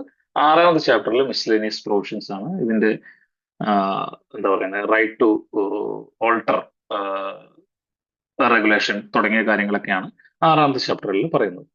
2020 ഈ റെഗുലേഷൻ വന്നതോടുകൂടി അതിന് മുമ്പുണ്ടായിരുന്ന 2014 മുതൽ 2019 വരെ ഇറക്കിയിട്ടുള്ള എല്ലാ റെഗുലേഷൻസിനെയും റിപ്പീൽ ചെയ്തുകൊണ്ടാണ് ഈ റെഗുലേഷൻ നിലവിൽ വന്നിരുന്നത്. ഇതിന്റെ ഒരു സ്റ്റാറ്റസ് ഞാനിപ്പോൾ നേരത്തെ ഇവിടെ സൂചിപ്പിച്ചു എന്ന് ഞാൻ കരുതുന്നത്. അതായത് renewable energy and related matters regulation 2025 ആണ് 5/11/2025 മുതൽ കേരളത്തിൽ ബാധകമെങ്കിലും അത് ബഹുമാനപ്പെട്ട ഹൈക്കോടതിയുടെ സ്റ്റേ മൂലം അത് ഇപ്പോ എനേബിൾഡ് അല്ല. അതുകൊണ്ട് തന്നെ പഴയ റെഗുലേഷൻ ആണ് നിലനിൽക്കുന്നത്. അതുകൊണ്ടാണ് പഴയ റെഗുലേഷൻ പറഞ്ഞു പോകുന്നത്. പുതിയ റെഗുലേഷൻ വന്നാൽ മാത്രമേ അത് സംബന്ധിച്ചിട്ടുള്ള കാര്യങ്ങൾ കൂടുതലായിട്ട് പറഞ്ഞു പോകാൻ പറ്റുള്ളൂ. കാരണം അതിപ്പോ നിലവിൽ ഹൈക്കോടതിയുടെ പരിഗണനയിൽ ഇരിക്കുന്ന ഒരു വിഷയം എന്നുള്ള രീതിയിൽ കൂടെ അത്തരം കാര്യങ്ങളിൽ ഇപ്പൊ കമന്റ് ചെയ്ത് പോകാനായിട്ട് ഉദ്ദേശിക്കുന്നില്ല. ഇതിലെ മൂന്നാമത്തെ ചാപ്റ്റർ നമുക്കൊന്ന് പ്രധാനപ്പെട്ട കാര്യങ്ങൾ മാത്രം ഒന്ന് പറഞ്ഞു പോകാനാണ് ആഗ്രഹിക്കുന്നത്. നേരത്തെ പറഞ്ഞ പോലെ തന്നെ നമുക്ക് ജനറൽ കണ്ടീഷൻസിൽ അറിഞ്ഞിരിക്കേണ്ട പ്രധാനപ്പെട്ട കാര്യം എന്ന് പറയുന്നത്, റിന്യൂവബിൾ എനർജി പ്രത്യേകിച്ച് സോളാർ ആപ്ലിക്കേഷനുകൾ വന്നാൽ നമുക്ക് സെക്ഷൻ ഓഫീസിൽ പരിഗണിക്കേണ്ടത് 1 കിലോവാട്ട് മുതൽ 1000 കിലോവാട്ട് അല്ലെങ്കിൽ 1 മെഗാവാട്ട് വരെയുള്ള അപേക്ഷകളാണ് നമ്മൾ എടുക്കേണ്ടത്. അതുപോലെ തന്നെ ഇതിനകത്ത് നമ്മൾ മനസ്സിലാക്കിയിരിക്കേണ്ടത് അവരുടെ സാങ്ഷൻഡ് ലോഡ് അല്ലെങ്കിൽ കോൺട്രാക്ട് ഡിമാൻഡ് ഏതിലാണോ അവർ ബില്ല് ചെയ്യുന്നത്, ആ ബില്ല് ചെയ്യുന്നവരെയായിരിക്കും ഒരു കൺസ്യൂമർക്ക് സോളാർ പവർ പ്ലാന്റ് വെക്കാനുള്ള അവകാശം. അതായത് എൻ്റെ 5 കിലോവാട്ടുള്ള ഒരു കൺസ്യൂമർ ആണ് ഞാനെങ്കിൽ എനിക്ക് വെക്കാൻ സാധിക്കുന്ന പരമാവധി കപ്പാസിറ്റി, പ്ലാന്റ് കപ്പാസിറ്റി എന്ന് പറയുന്നത് 5 കിലോവാട്ട് ആയിരിക്കും. ഇതിൽ ചില എക്സംഷൻസ് കൊടുത്തിട്ടുണ്ട്. അതിൽ ഒന്നാമത്തെ എക്സംഷൻ കൊടുത്തിരിക്കുന്നത് ഡൊമസ്റ്റിക് കൺസ്യൂമേഷനാണ്. അവർക്ക് irrespective of the connected load 20 kilowatt വരെ അവർക്ക് സോളാർ വെക്കാനായിട്ട് സാധിക്കും. അഡീഷണൽ ആയിട്ട് ഒരു ക്ലോസും കൂടെ ഉണ്ട്. സിംഗിൾ ഫേസ് കൺസ്യൂമർക്ക് 5 കിലോവാട്ട് വരെ പറ്റുള്ളൂ. അപ്പൊ ഇത് രണ്ടും കൂടെ ചേർത്ത് വായിക്കുമ്പോൾ നമുക്ക് ഇതിനെ പറയാൻ പറ്റുന്നത് സിംഗിൾ ഫേസ് ഡൊമസ്റ്റിക് കൺസ്യൂമേഴ്സിന് irrespective of the connected load 5 കിലോവാട്ടും, 3 ഫേസ് ഡൊമസ്റ്റിക് കൺസ്യൂമേഴ്സിനും ST കൺസ്യൂമേഴ്സിനും irrespective of the connected load 20 kilowatt വരെയും സോളാർ പ്ലാന്റ് വെക്കാനായിട്ട് സാധിക്കും. അതായത് അവിടെ ആ കണക്റ്റഡ് ലോഡിന്റെയോ കോൺട്രാക്ട് ഡിമാൻഡിന്റെയോ പ്രശ്നം അവർക്കില്ല. അതുപോലെ അഗ്രികൾച്ചറൽ കൺസ്യൂമേഴ്സ്, അതൊരു പ്രത്യേക ഉത്തരവ് പ്രകാരം അഗ്രികൾച്ചറൽ കൺസ്യൂമേഴ്സിന് പ്രധാനമായിട്ടും PM കുസും പദ്ധതിയുടെ ഭാഗമായിട്ട് അഗ്രികൾച്ചറൽ കൺസ്യൂമേഴ്സിനും ഈ 20 കിലോ വാട്ട് അത് ഡൊമസ്റ്റിക് കൺസ്യൂമേഴ്സിന് എങ്ങനെയാണോ നൽകുന്നത് അതേ സാഹചര്യം തന്നെയാണ് അഗ്രികൾച്ചറൽ കൺസ്യൂമേഴ്സിനും കൊടുത്തിട്ടുള്ളത്. ഇനി ആ, നേരത്തെ കോമൺ ഫെസിലിറ്റീസ് അവരുടെ ഗ്രൂപ്പ് ഹൗസിംഗ് സൊസൈറ്റീസിന് സാധാരണഗതിയിൽ എക്സംഷൻ ഇല്ലാത്തതാണ്. പക്ഷേ അത് LT1 ആണെങ്കിൽ ഈ കോമൺ ഏരിയ അങ്ങനത്തെ കാര്യങ്ങൾക്കൊക്കെ വേണ്ടി കോമൺ ഫെസിലിറ്റീസ് ഉപയോഗിക്കുന്ന സ്ഥലത്ത് LT1 ആണെങ്കിൽ 100 കിലോ വാട്ട് വരെ അവർക്ക് എക്സംഷൻ കൊടുത്തിട്ടുണ്ട്. അതും സെപ്പറേറ്റ് ഓർഡർ വഴിയിട്ടാണ് അത് ഫസ്റ്റ് അമെന്റ്മെന്റ് വഴിയാണ് അത് കൊണ്ടുവന്നിട്ടുള്ളത്. ആ, പിന്നെ പറഞ്ഞിരിക്കുന്നത് റിന്യൂവബിൾ എനർജി സിസ്റ്റം എന്ന് പറയുന്നത് പ്രിമിസസിനകത്തായിരിക്കണം. ഇത് വളരെ ശ്രദ്ധിക്കേണ്ട കാര്യമാണ്. കാരണം എപ്പോഴും ചോദ്യങ്ങൾ വരുന്നുണ്ട്. സോളാർ പ്ലാന്റ് വേറൊരു കെട്ടിടത്തിൽ വെക്കുന്നു. ആ കെട്ടിടത്തിൽ നിന്ന് അടുത്ത കെട്ടിടത്തിൽ ഇരിക്കുന്ന കൺസ്യൂമർക്ക് സോളാർ കണക്ട് ചെയ്യാൻ സാധിക്കില്ല. എന്തുകൊണ്ടാണ്? ജനറൽ കണ്ടീഷന്റെ ഭാഗമായിട്ട് തന്നെ പറയുന്നുണ്ട്. റിന്യൂവബിൾ എനർജി സിസ്റ്റം എന്ന് പറഞ്ഞാൽ അതിനകത്ത് പ്ലാന്റ് മുതൽ ആ, ഏ, നമ്മുടെ ഇൻവേർട്ടർ അടക്കമുള്ള മുഴുവൻ സംവിധാനങ്ങളും ഇരിക്കുന്ന മീറ്ററിംഗ് സംവിധാനം അടക്കം എല്ലാ സാധനങ്ങളും നമ്മുടെ പ്രിമിസസിലായിരിക്കണം. പ്രിമിസസ് എന്താണെന്ന് ഡിഫൈൻ ചെയ്തിരിക്കുന്നത് വൈദ്യുത നിയമത്തിലാണ്, ഇലക്ട്രിസിറ്റി ആക്ടിലാണ്. 2003 പ്രിമിസസ് എന്താന്ന് പറയുന്നത്. അത് ആ സ്ട്രക്ചർ അല്ലെങ്കിൽ ആ ലാൻഡ് ഏതിലാണോ കണക്ഷൻ എടുത്തിരിക്കുന്നത് ആ സംവിധാനത്തെയാണ് നമ്മൾ പ്രിമിസസ് എന്ന് പറയുന്നത്. അതുകൊണ്ട് തന്നെ ഇതിന് പുറത്തുള്ളത് ഇപ്പൊ ഔട്ട് ഹൗസുകൾ ഉണ്ട്. ഔട്ട് ഹൗസുകൾ രണ്ട് രീതിയിലും വരാം. ഇൻസൈഡ് പ്രമിസസും വരാം, ഔട്ട്സൈഡ് പ്രമിസസും വരാം. പ്രമിസസ് എന്ന് ഉദ്ദേശിക്കുന്നത് ഇലക്ട്രിസിറ്റി ആക്ടിന്റെ പെർവ്യൂവിൽ എന്നാണ് ഞാൻ പറയുന്നത്. ഈ ഔട്ട് ഹൗസ് എന്ന് പറയുന്ന സംഭവത്തിന് എടുത്തിരിക്കുന്ന കണക്ഷൻ, വൈദ്യുത കണക്ഷൻ നിലവിലെ ഒറിജിനൽ വീട്ടിൽ നിന്നാണ് കണക്ഷൻ എടുത്തിരിക്കുന്നതെങ്കിൽ അത് സിംഗിൾ പ്രമിസസ് ആയിട്ട് കൺസിഡർ ചെയ്യും. എന്നാൽ അതിന് സെപ്പറേറ്റ് ആയിട്ട് രണ്ട് കണക്ഷനുകളാണെങ്കിൽ അത് രണ്ടും രണ്ട് LT1 രണ്ട് കണക്ഷനുകൾ. എന്തുകൊണ്ട് LT1 രണ്ട് കണക്ഷനിൽ രണ്ട് പ്രമിസസിലേ കൊടുക്കുള്ളൂ? ഒരു പ്രമിസസിൽ രണ്ട് കണക്ഷൻ കൊടുക്കുന്ന സാഹചര്യം നമ്മൾ സാധാരണയായിട്ട് ചെയ്യാറില്ല. അപ്പൊ അതുകൊണ്ട് തന്നെ അത് സെപ്പറേറ്റ് പ്രമിസസ് ആയിട്ട് കൺസിഡർ ചെയ്യണം. അവിടെ ആ ഒരു സ്ഥലത്തെ റിന്യൂവബിൾ എനർജി സിസ്റ്റം അത് കംപ്ലീറ്റ് ആയിട്ട് ആ പ്രമിസസിൽ തന്നെ ഉണ്ടാവും. പക്ഷേ ഇപ്പൊ ബിൽഡിങ്ങിന്റെ ഭാഗമായിട്ട് എനിക്ക് കുറച്ച് ഏരിയ ഉണ്ട്. ആ ഏരിയ ഇതിനോട് ചേർന്നിട്ടാണെങ്കിൽ ആ ഏരിയയിൽ വെക്കുന്നതിന് പ്രശ്നമില്ല. കാരണം അത് പ്രമിസസിന്റെ ഭാഗമായിട്ട് തന്നെ നമ്മൾ കൺസിഡർ ചെയ്യും. എന്റെ വണ്ടി ഇടുന്ന കാർ പോർച്ച് ആവാം, അതല്ലെങ്കിൽ എന്റെ വീടിനോട് ചേർന്നിട്ടുള്ള സ്ഥലമാവാം. അവിടെ എല്ലാം തന്നെ ഇതിനോട് ചേർന്ന് നമുക്ക് ചെയ്യുന്നതിന് തടസ്സമില്ല. അത് സബ്സിഡി പ്രോഗ്രാമിലും അത് അപ്രൂവ് ചെയ്തിട്ടുണ്ട്. ഇനി എക്സസ് കണക്ടഡ് ലോഡ് ഉണ്ടെങ്കിൽ, അതായത് കോൺട്രാക്ട് ഡിമാൻഡ് അല്ലെങ്കിൽ കണക്ടഡ് ലോഡിന് മേളിലേക്ക് വേണം എന്നൊരാൾ വാശി പിടിച്ചാലോ അയാൾക്ക് നെറ്റ് മീറ്ററിംഗിന്റെ ബെനിഫിറ്റുകൾ അവൈലബിൾ ആയിരിക്കില്ല. ആ, പകരം അയാൾക്ക് ചാപ്റ്റർ 4, അതായത് നേരത്തെ പറഞ്ഞ ഓപ്പൺ ആക്സസ് കൺസ്യൂമറിന്റെ മുഴുവൻ പ്രൊസീജിയറും പാലിച്ചു വേണം അയാൾ അവിടെ സോളാർ വെക്കാൻ. അങ്ങനെ വരുമ്പോൾ ഒരു ചെറിയൊരു വ്യത്യാസം കൂടെ വന്നിട്ടുണ്ട്. നേരത്തെ അവൈലബിലിറ്റി ബേസ്ഡ് താരിഫ് ABT മീറ്ററുകളാണ് അവിടെ ആവശ്യപ്പെട്ടിരുന്നെങ്കിൽ ആ ABT മീറ്റർ ഒഴിവാക്കി കൊടുത്തിട്ടുണ്ട്. സാധാരണ മീറ്റർ ഉപയോഗിച്ച് തന്നെ അവർക്ക് പോവാം.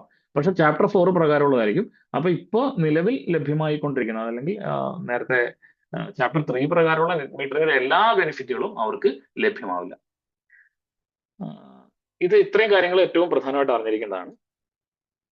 അതുപോലെ തന്നെ ഇതിനകത്ത് പറഞ്ഞിട്ടുള്ളത് സെയിം സർവീസ് ലൈൻ, അതൊക്കെ ഒന്ന് പറഞ്ഞു വെക്കുകയാണ്. സെപ്പറേറ്റ് സർവീസ് ലൈൻ ആവശ്യമില്ല. അതായത് സോളാർ എടുക്കുന്നതിന്റെ ഭാഗമായി അല്ലെങ്കിൽ ഞാൻ ഒരു പ്രൊസ്യൂമർ ആവുന്നതിന്റെ ഭാഗമായിട്ട് ഞാൻ അവിടെയുള്ള നിലവിലുള്ള വയർ തന്നെ നമുക്ക് ഉപയോഗിച്ച് അല്ലെങ്കിൽ WP വയർ തന്നെ അവർക്ക് ഉപയോഗിക്കണം.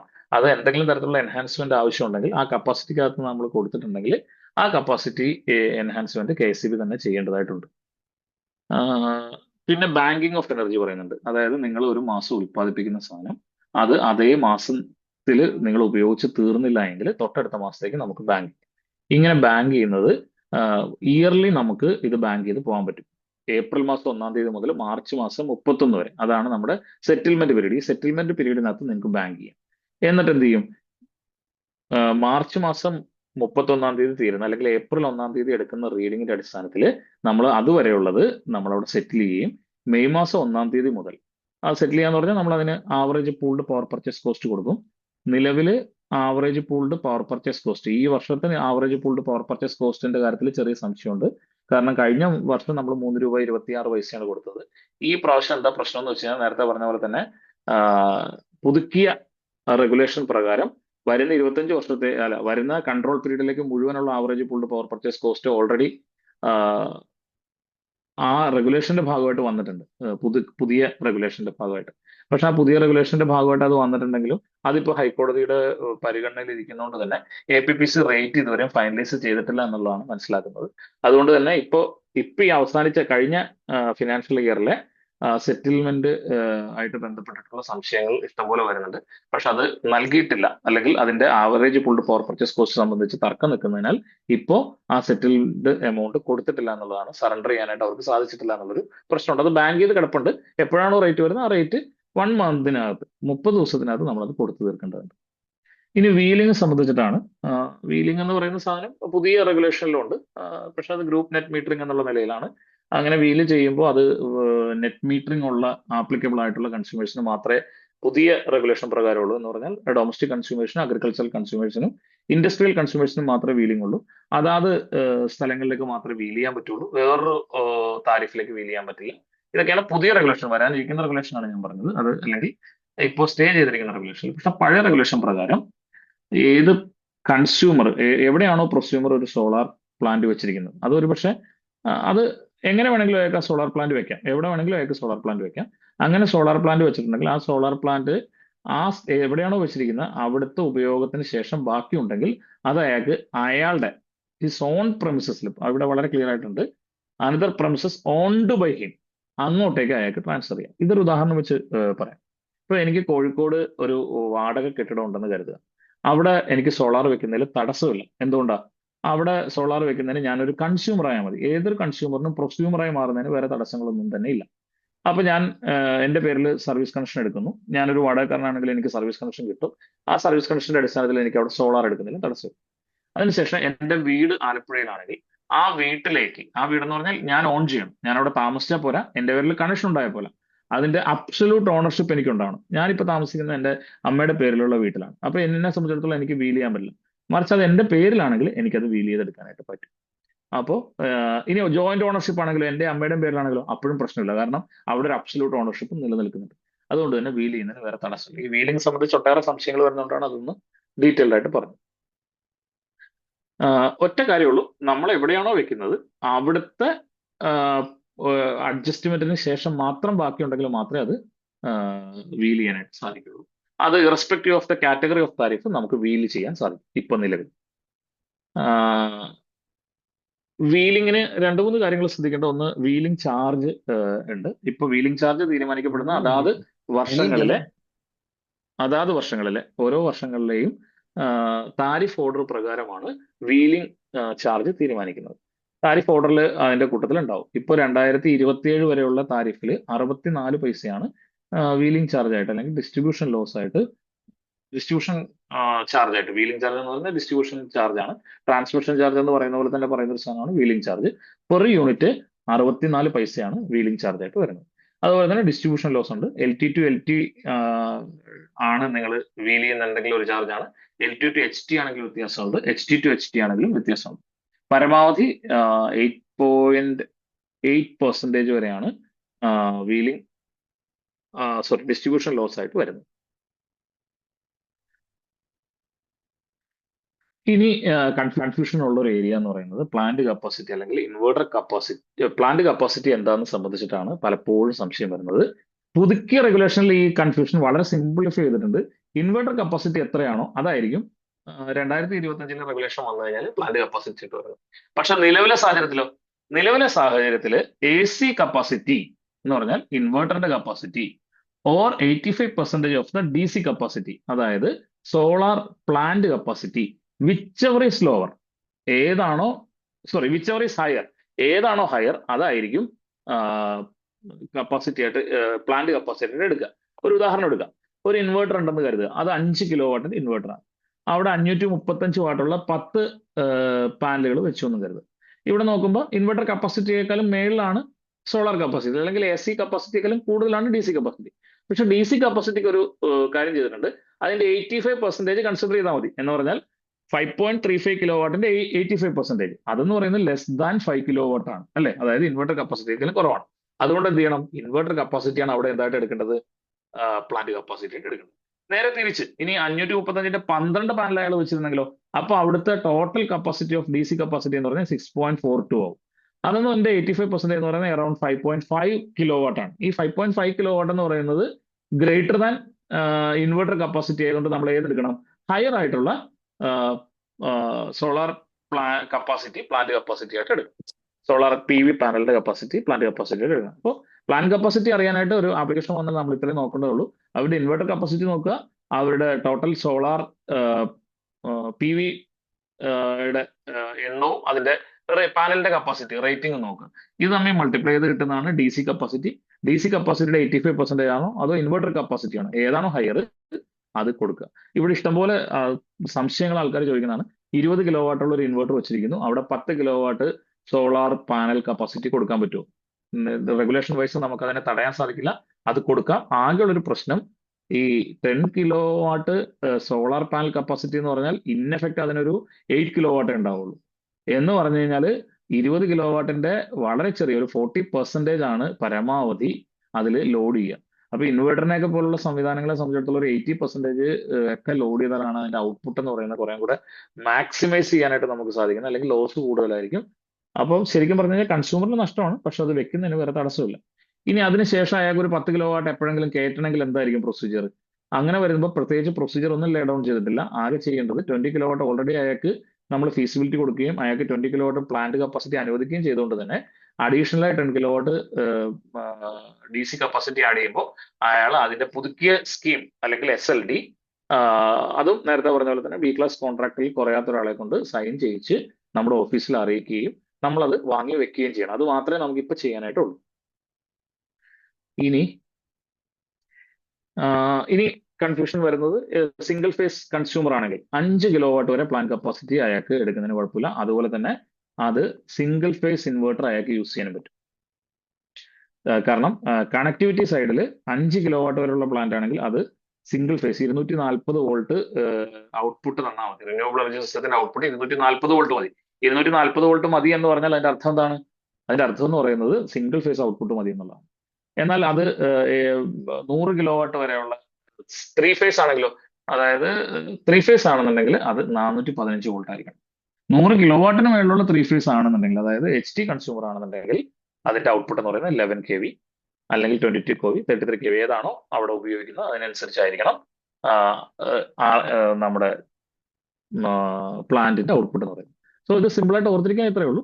സിംഗിൾ ഫേസ് ഇൻവെർട്ടർ എവിടെ വരെ അനുവദിക്കാം? 5 കിലോ വാട്ട് വരെ അനുവദിക്കാം. 3 ഫേസ് ഇന്ന് അങ്ങോട്ട് വരിക എന്ന് പറഞ്ഞു. ഒന്ന് മ്യൂട്ട് ചെയ്യണേ.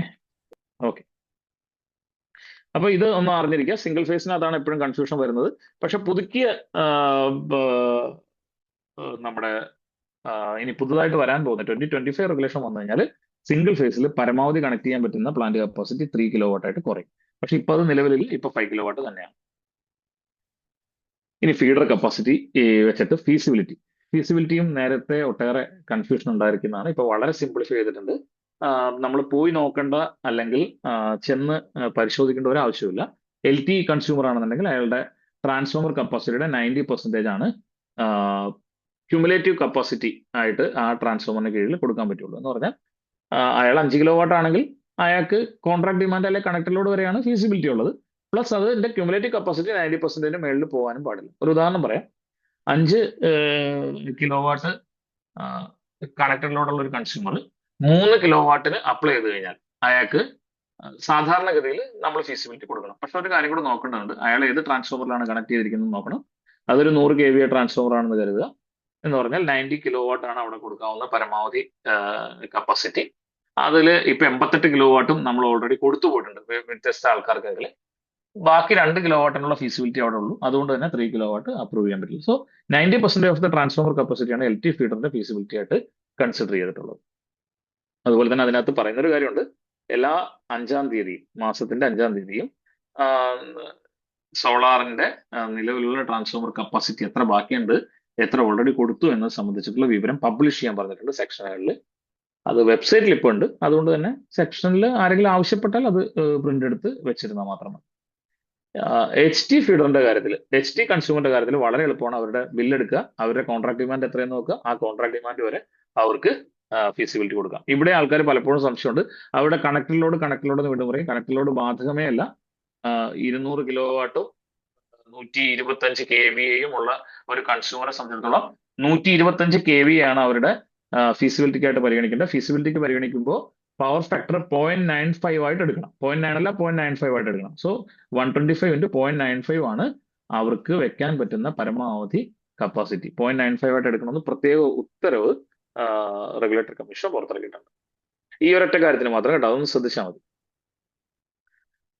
ഓക്കെ, ഇപ്പൊ പറഞ്ഞ കാര്യങ്ങളാണ് നമ്മുടെ ഒരു ബേസിക് ഐഡിയ ഈ നമ്മുടെ renewable energy and net metering regulation 2020 ആയിട്ട് ബന്ധപ്പെട്ട് നമുക്ക് കൈകാര്യം ചെയ്യുന്നതിന് വേണ്ടിയിട്ട്, മിനിമം കാര്യങ്ങൾ കൈകാര്യം ചെയ്യുന്നതിന് വേണ്ടിയിട്ട് ഇത്ര ഐഡിയ ഉണ്ടായാൽ മതി.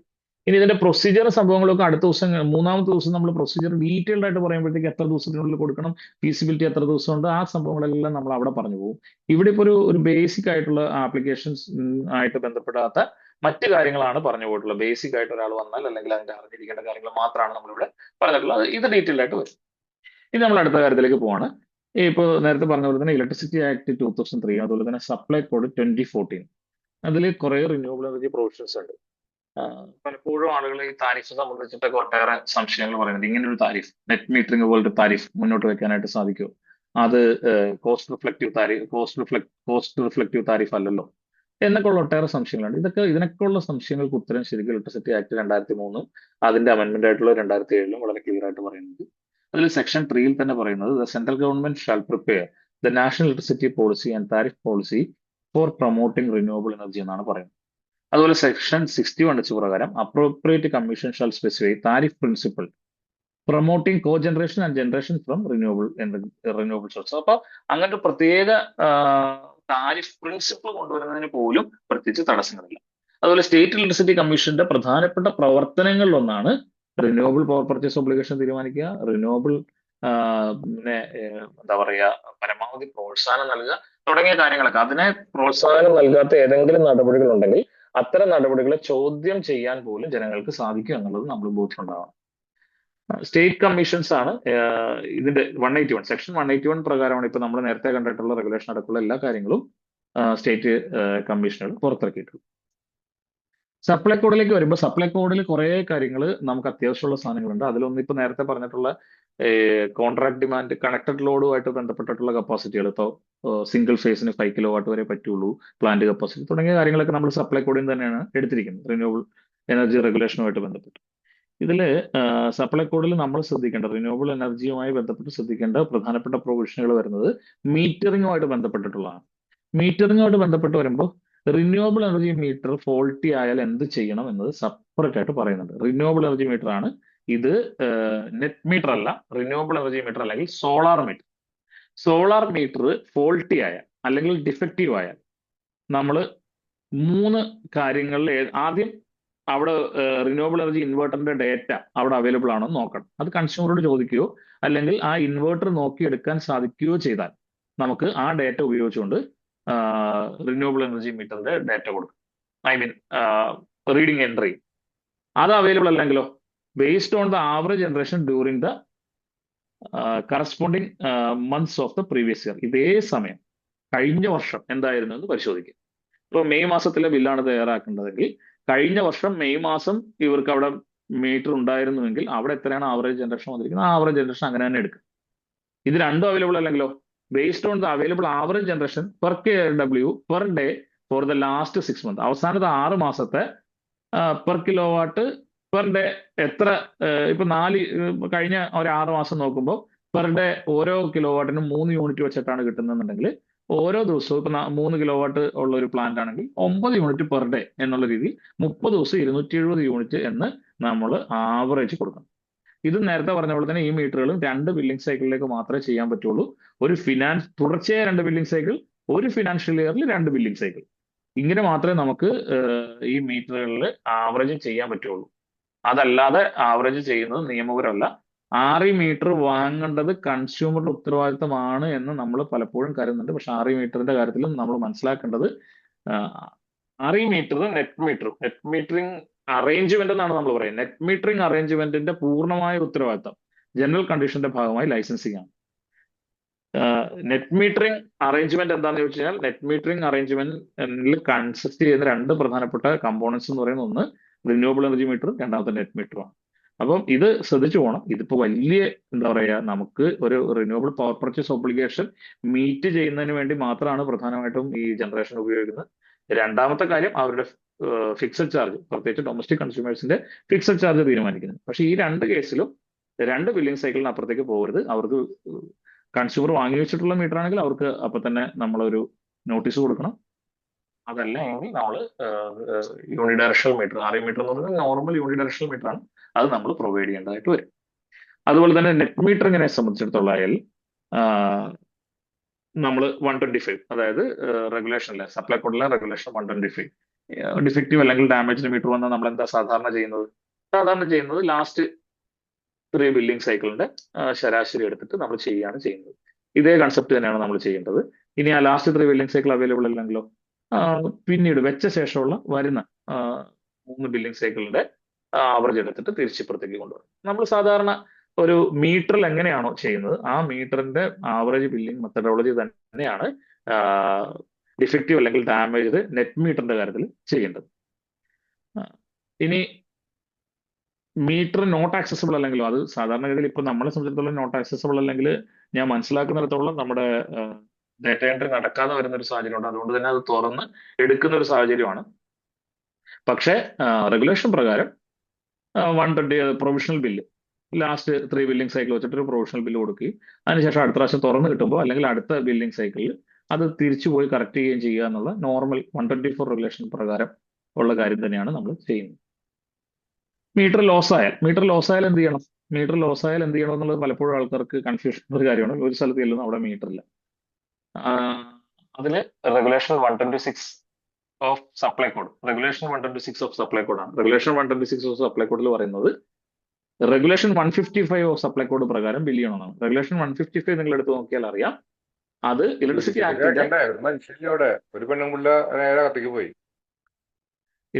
ആക്ടിന്റെ 126 അസസ്മെന്റ് എങ്ങനെയാണോ ചെയ്യുന്നത് ആ പ്രൊസീജിയറാണ് അവിടെ ഫോളോ ചെയ്യേണ്ടത്. എന്ന് പറഞ്ഞാൽ മീറ്റർ ലോസ് ആയാൽ, സിമ്പിൾ ആയിട്ട് പറഞ്ഞാൽ മീറ്റർ ഒരു സ്ഥലത്ത് ചെല്ലുമ്പോൾ കാണുന്നില്ല എങ്കിൽ 126 അസസ്മെന്റിന്റെ FIR ഇടണം എന്നുള്ളത് വേറൊരു വിഷയമുണ്ട്. പോലീസിൽ അറിയിക്കുക, മോഷണം പോയതാണെങ്കിൽ കൺസ്യൂമർ പറയുന്നത് എന്താണെന്നുള്ളത് നോക്കുക.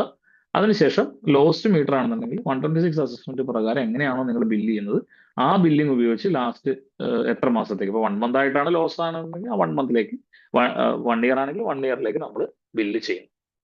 ഇതാണ് പൊതുവിൽ സപ്ലൈ കോഡിന്റെ റെഗുലേഷൻസ് നമ്മളിവിടെ ഉപയോഗിക്കുന്നത്. ഇനി CA റെഗുലേഷൻസ്, ഇമ്പോർട്ടന്റ് ആയിട്ടുള്ള CA റെഗുലേഷൻസ് ആണ്. അടുത്ത ക്ലാസ്സിൽ വളരെ ഡീറ്റെയിൽഡ് ആയിട്ട് നമ്മൾ ഇത് പറഞ്ഞു പോകും.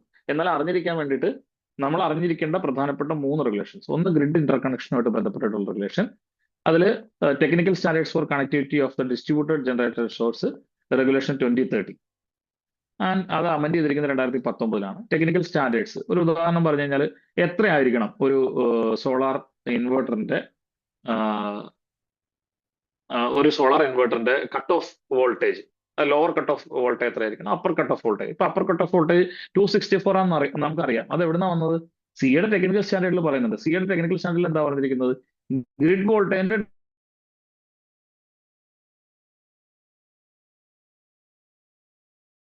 ആണോ?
കേൾക്കാമോ? ഇപ്പോ ഇത് കട്ടായി പോയിരുന്നു. ഷൈനി ഇപ്പൊ കേൾക്കാം.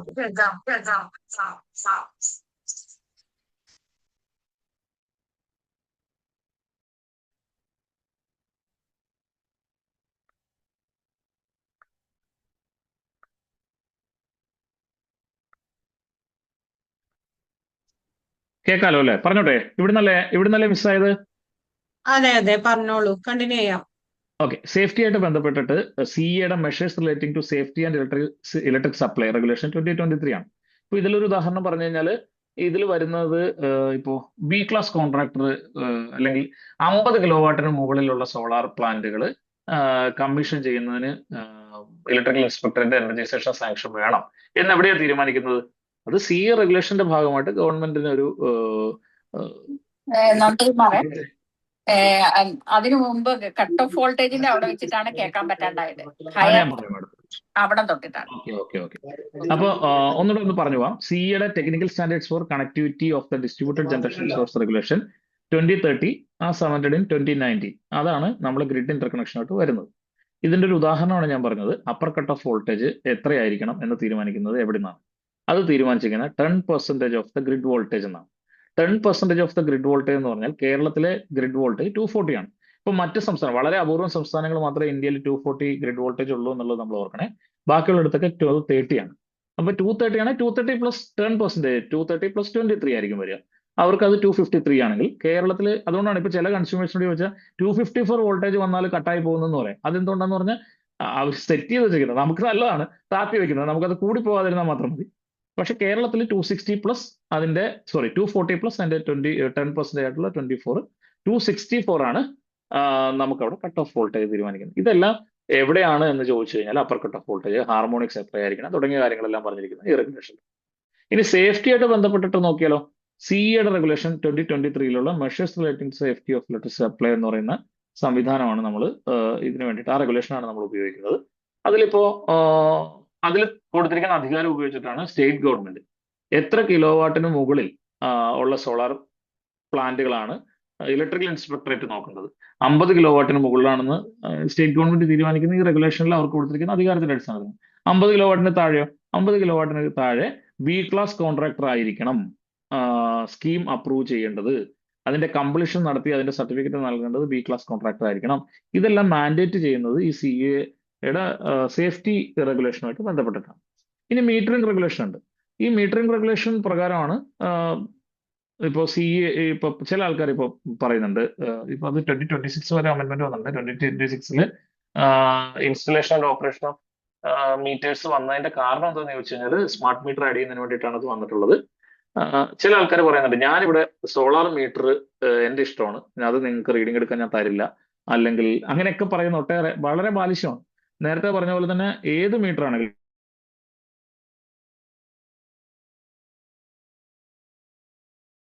രണ്ട് മീറ്ററുകളും സിഇയുടെ റെഗുലേഷൻ പ്രകാരമാണ് വെക്കേണ്ടത്. സിഇയുടെ റെഗുലേഷനിൽ പറയുന്ന സർട്ടിഫിക്കറ്റ് അടക്കമുള്ള കാര്യങ്ങൾ KCBക്ക് നൽകുകയും, കേൾക്കുന്നുണ്ടോ? അൺസ്റ്റേബിൾ എന്ന് കാണിക്കുന്നുണ്ട് എന്റെ ഇന്റർനെറ്റ് കണക്ഷൻ. ഇടയ്ക്ക് ഒന്ന് കട്ടാവുന്നുണ്ട്. ഇപ്പം കേട്ടിരുന്നോ അതിനുശേഷം? അല്ല, ഞാനിപ്പോ ഒന്നും പറയുന്നില്ല, ഒരു മിനിറ്റ്, ഞാനൊന്ന് ഇന്റർനെറ്റ് സ്വിച്ച് ആവുന്നതിന്റെ പ്രശ്നമുണ്ട് ഇവിടെ.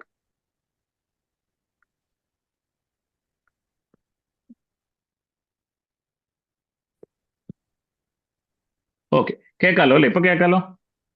കേൾക്കാം. കേൾക്കാമോ? ഓക്കെ. അങ്ങനെ അത് എന്റെ അധികാര പരിധിയിലാണ്. ആ ജനറേഷൻ മീറ്റർ ഞാൻ വെക്കില്ല, അല്ലെ ജനറേഷൻ മീറ്റർ മാറ്റാൻ എനിക്ക് സൗകര്യമില്ല എന്നൊക്കെ പറയുമ്പോൾ നമ്മൾ മനസ്സിലാക്കേണ്ടത്, നേരത്തെ പറഞ്ഞ പോലെ തന്നെ സപ്ലൈ കോഡിലെ റെഗുലേഷനിൽ നമ്മൾ പറയുന്നത് നെറ്റ് മീറ്ററിംഗ് അറേഞ്ച്മെന്റ് എന്ന് പറഞ്ഞാൽ നെറ്റ് മീറ്ററിംഗ് അറേഞ്ച്മെന്റ് രണ്ട് കാര്യങ്ങളാണ് അതിനകത്ത് ഉൾപ്പെടുന്നത്. ഒന്ന് നെറ്റ് മീറ്ററും, രണ്ടാമത്തെ റിന്യൂവബിൾ എനർജി മീറ്ററും.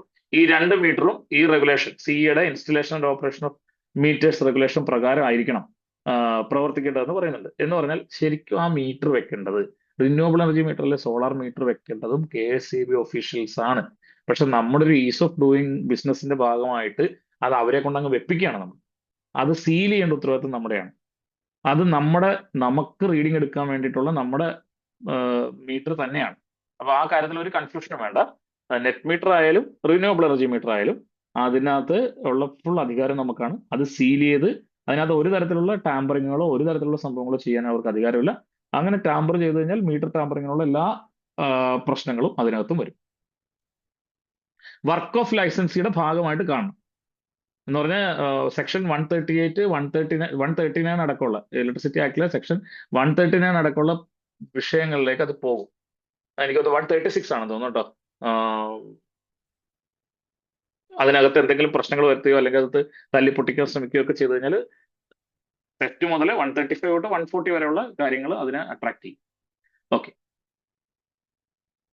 ഇതാണ് പൊതുവിൽ ഇമ്പോർട്ടന്റ് ആയിട്ടുള്ള റെഗുലേഷൻസ്. ഇത് ഡീറ്റെയിൽഡ് ആയിട്ട് നമ്മൾ അടുത്ത ദിവസം ഞാൻ പറയുമെന്ന് പറഞ്ഞു. കാരണം നമുക്ക് ഇന്ന് തന്നിരിക്കുന്ന സമയം ഏറെക്കുറെ അവസാനിച്ചുകൊണ്ടിരിക്കുന്നതുകൊണ്ടാണ് നമ്മൾ അതിലേക്ക് ഒത്തിരി ഡീറ്റെയിൽ ആയിട്ട് പോകുന്നത്.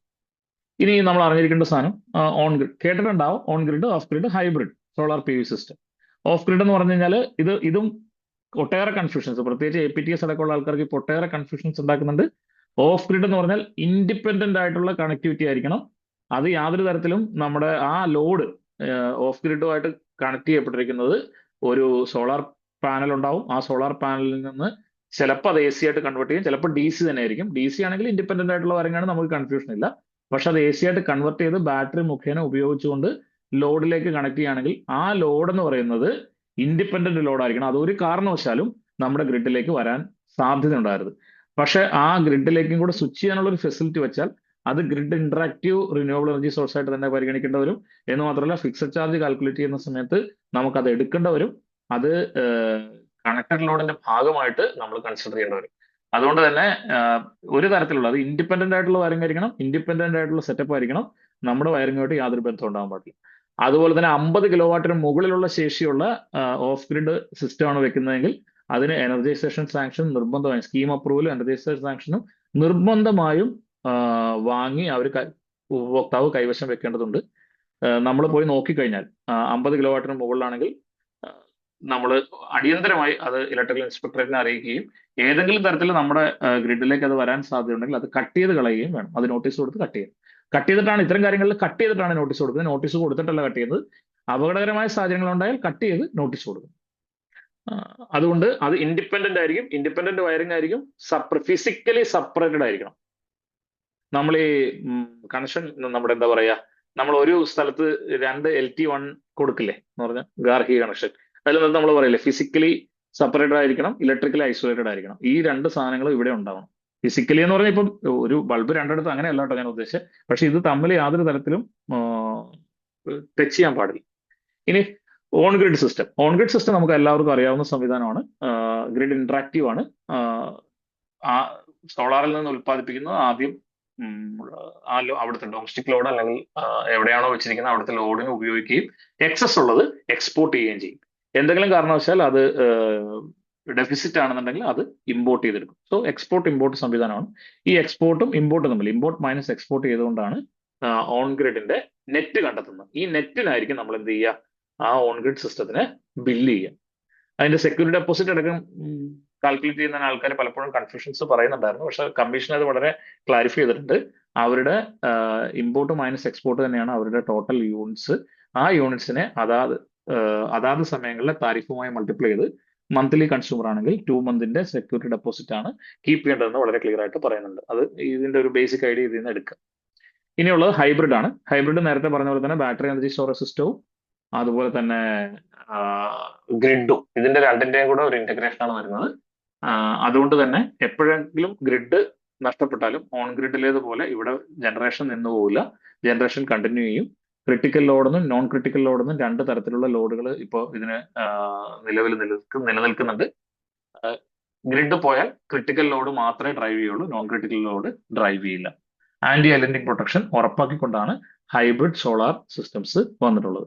ഇത് അതിന്റെ ഒരു ബേസിക് ഐഡിയ ആണ്. ബാക്കി കാര്യങ്ങൾ നമ്മൾ അടുത്ത ഘട്ടത്തിലേക്ക് പോകുമ്പോൾ നമുക്ക് മനസ്സിലാവും.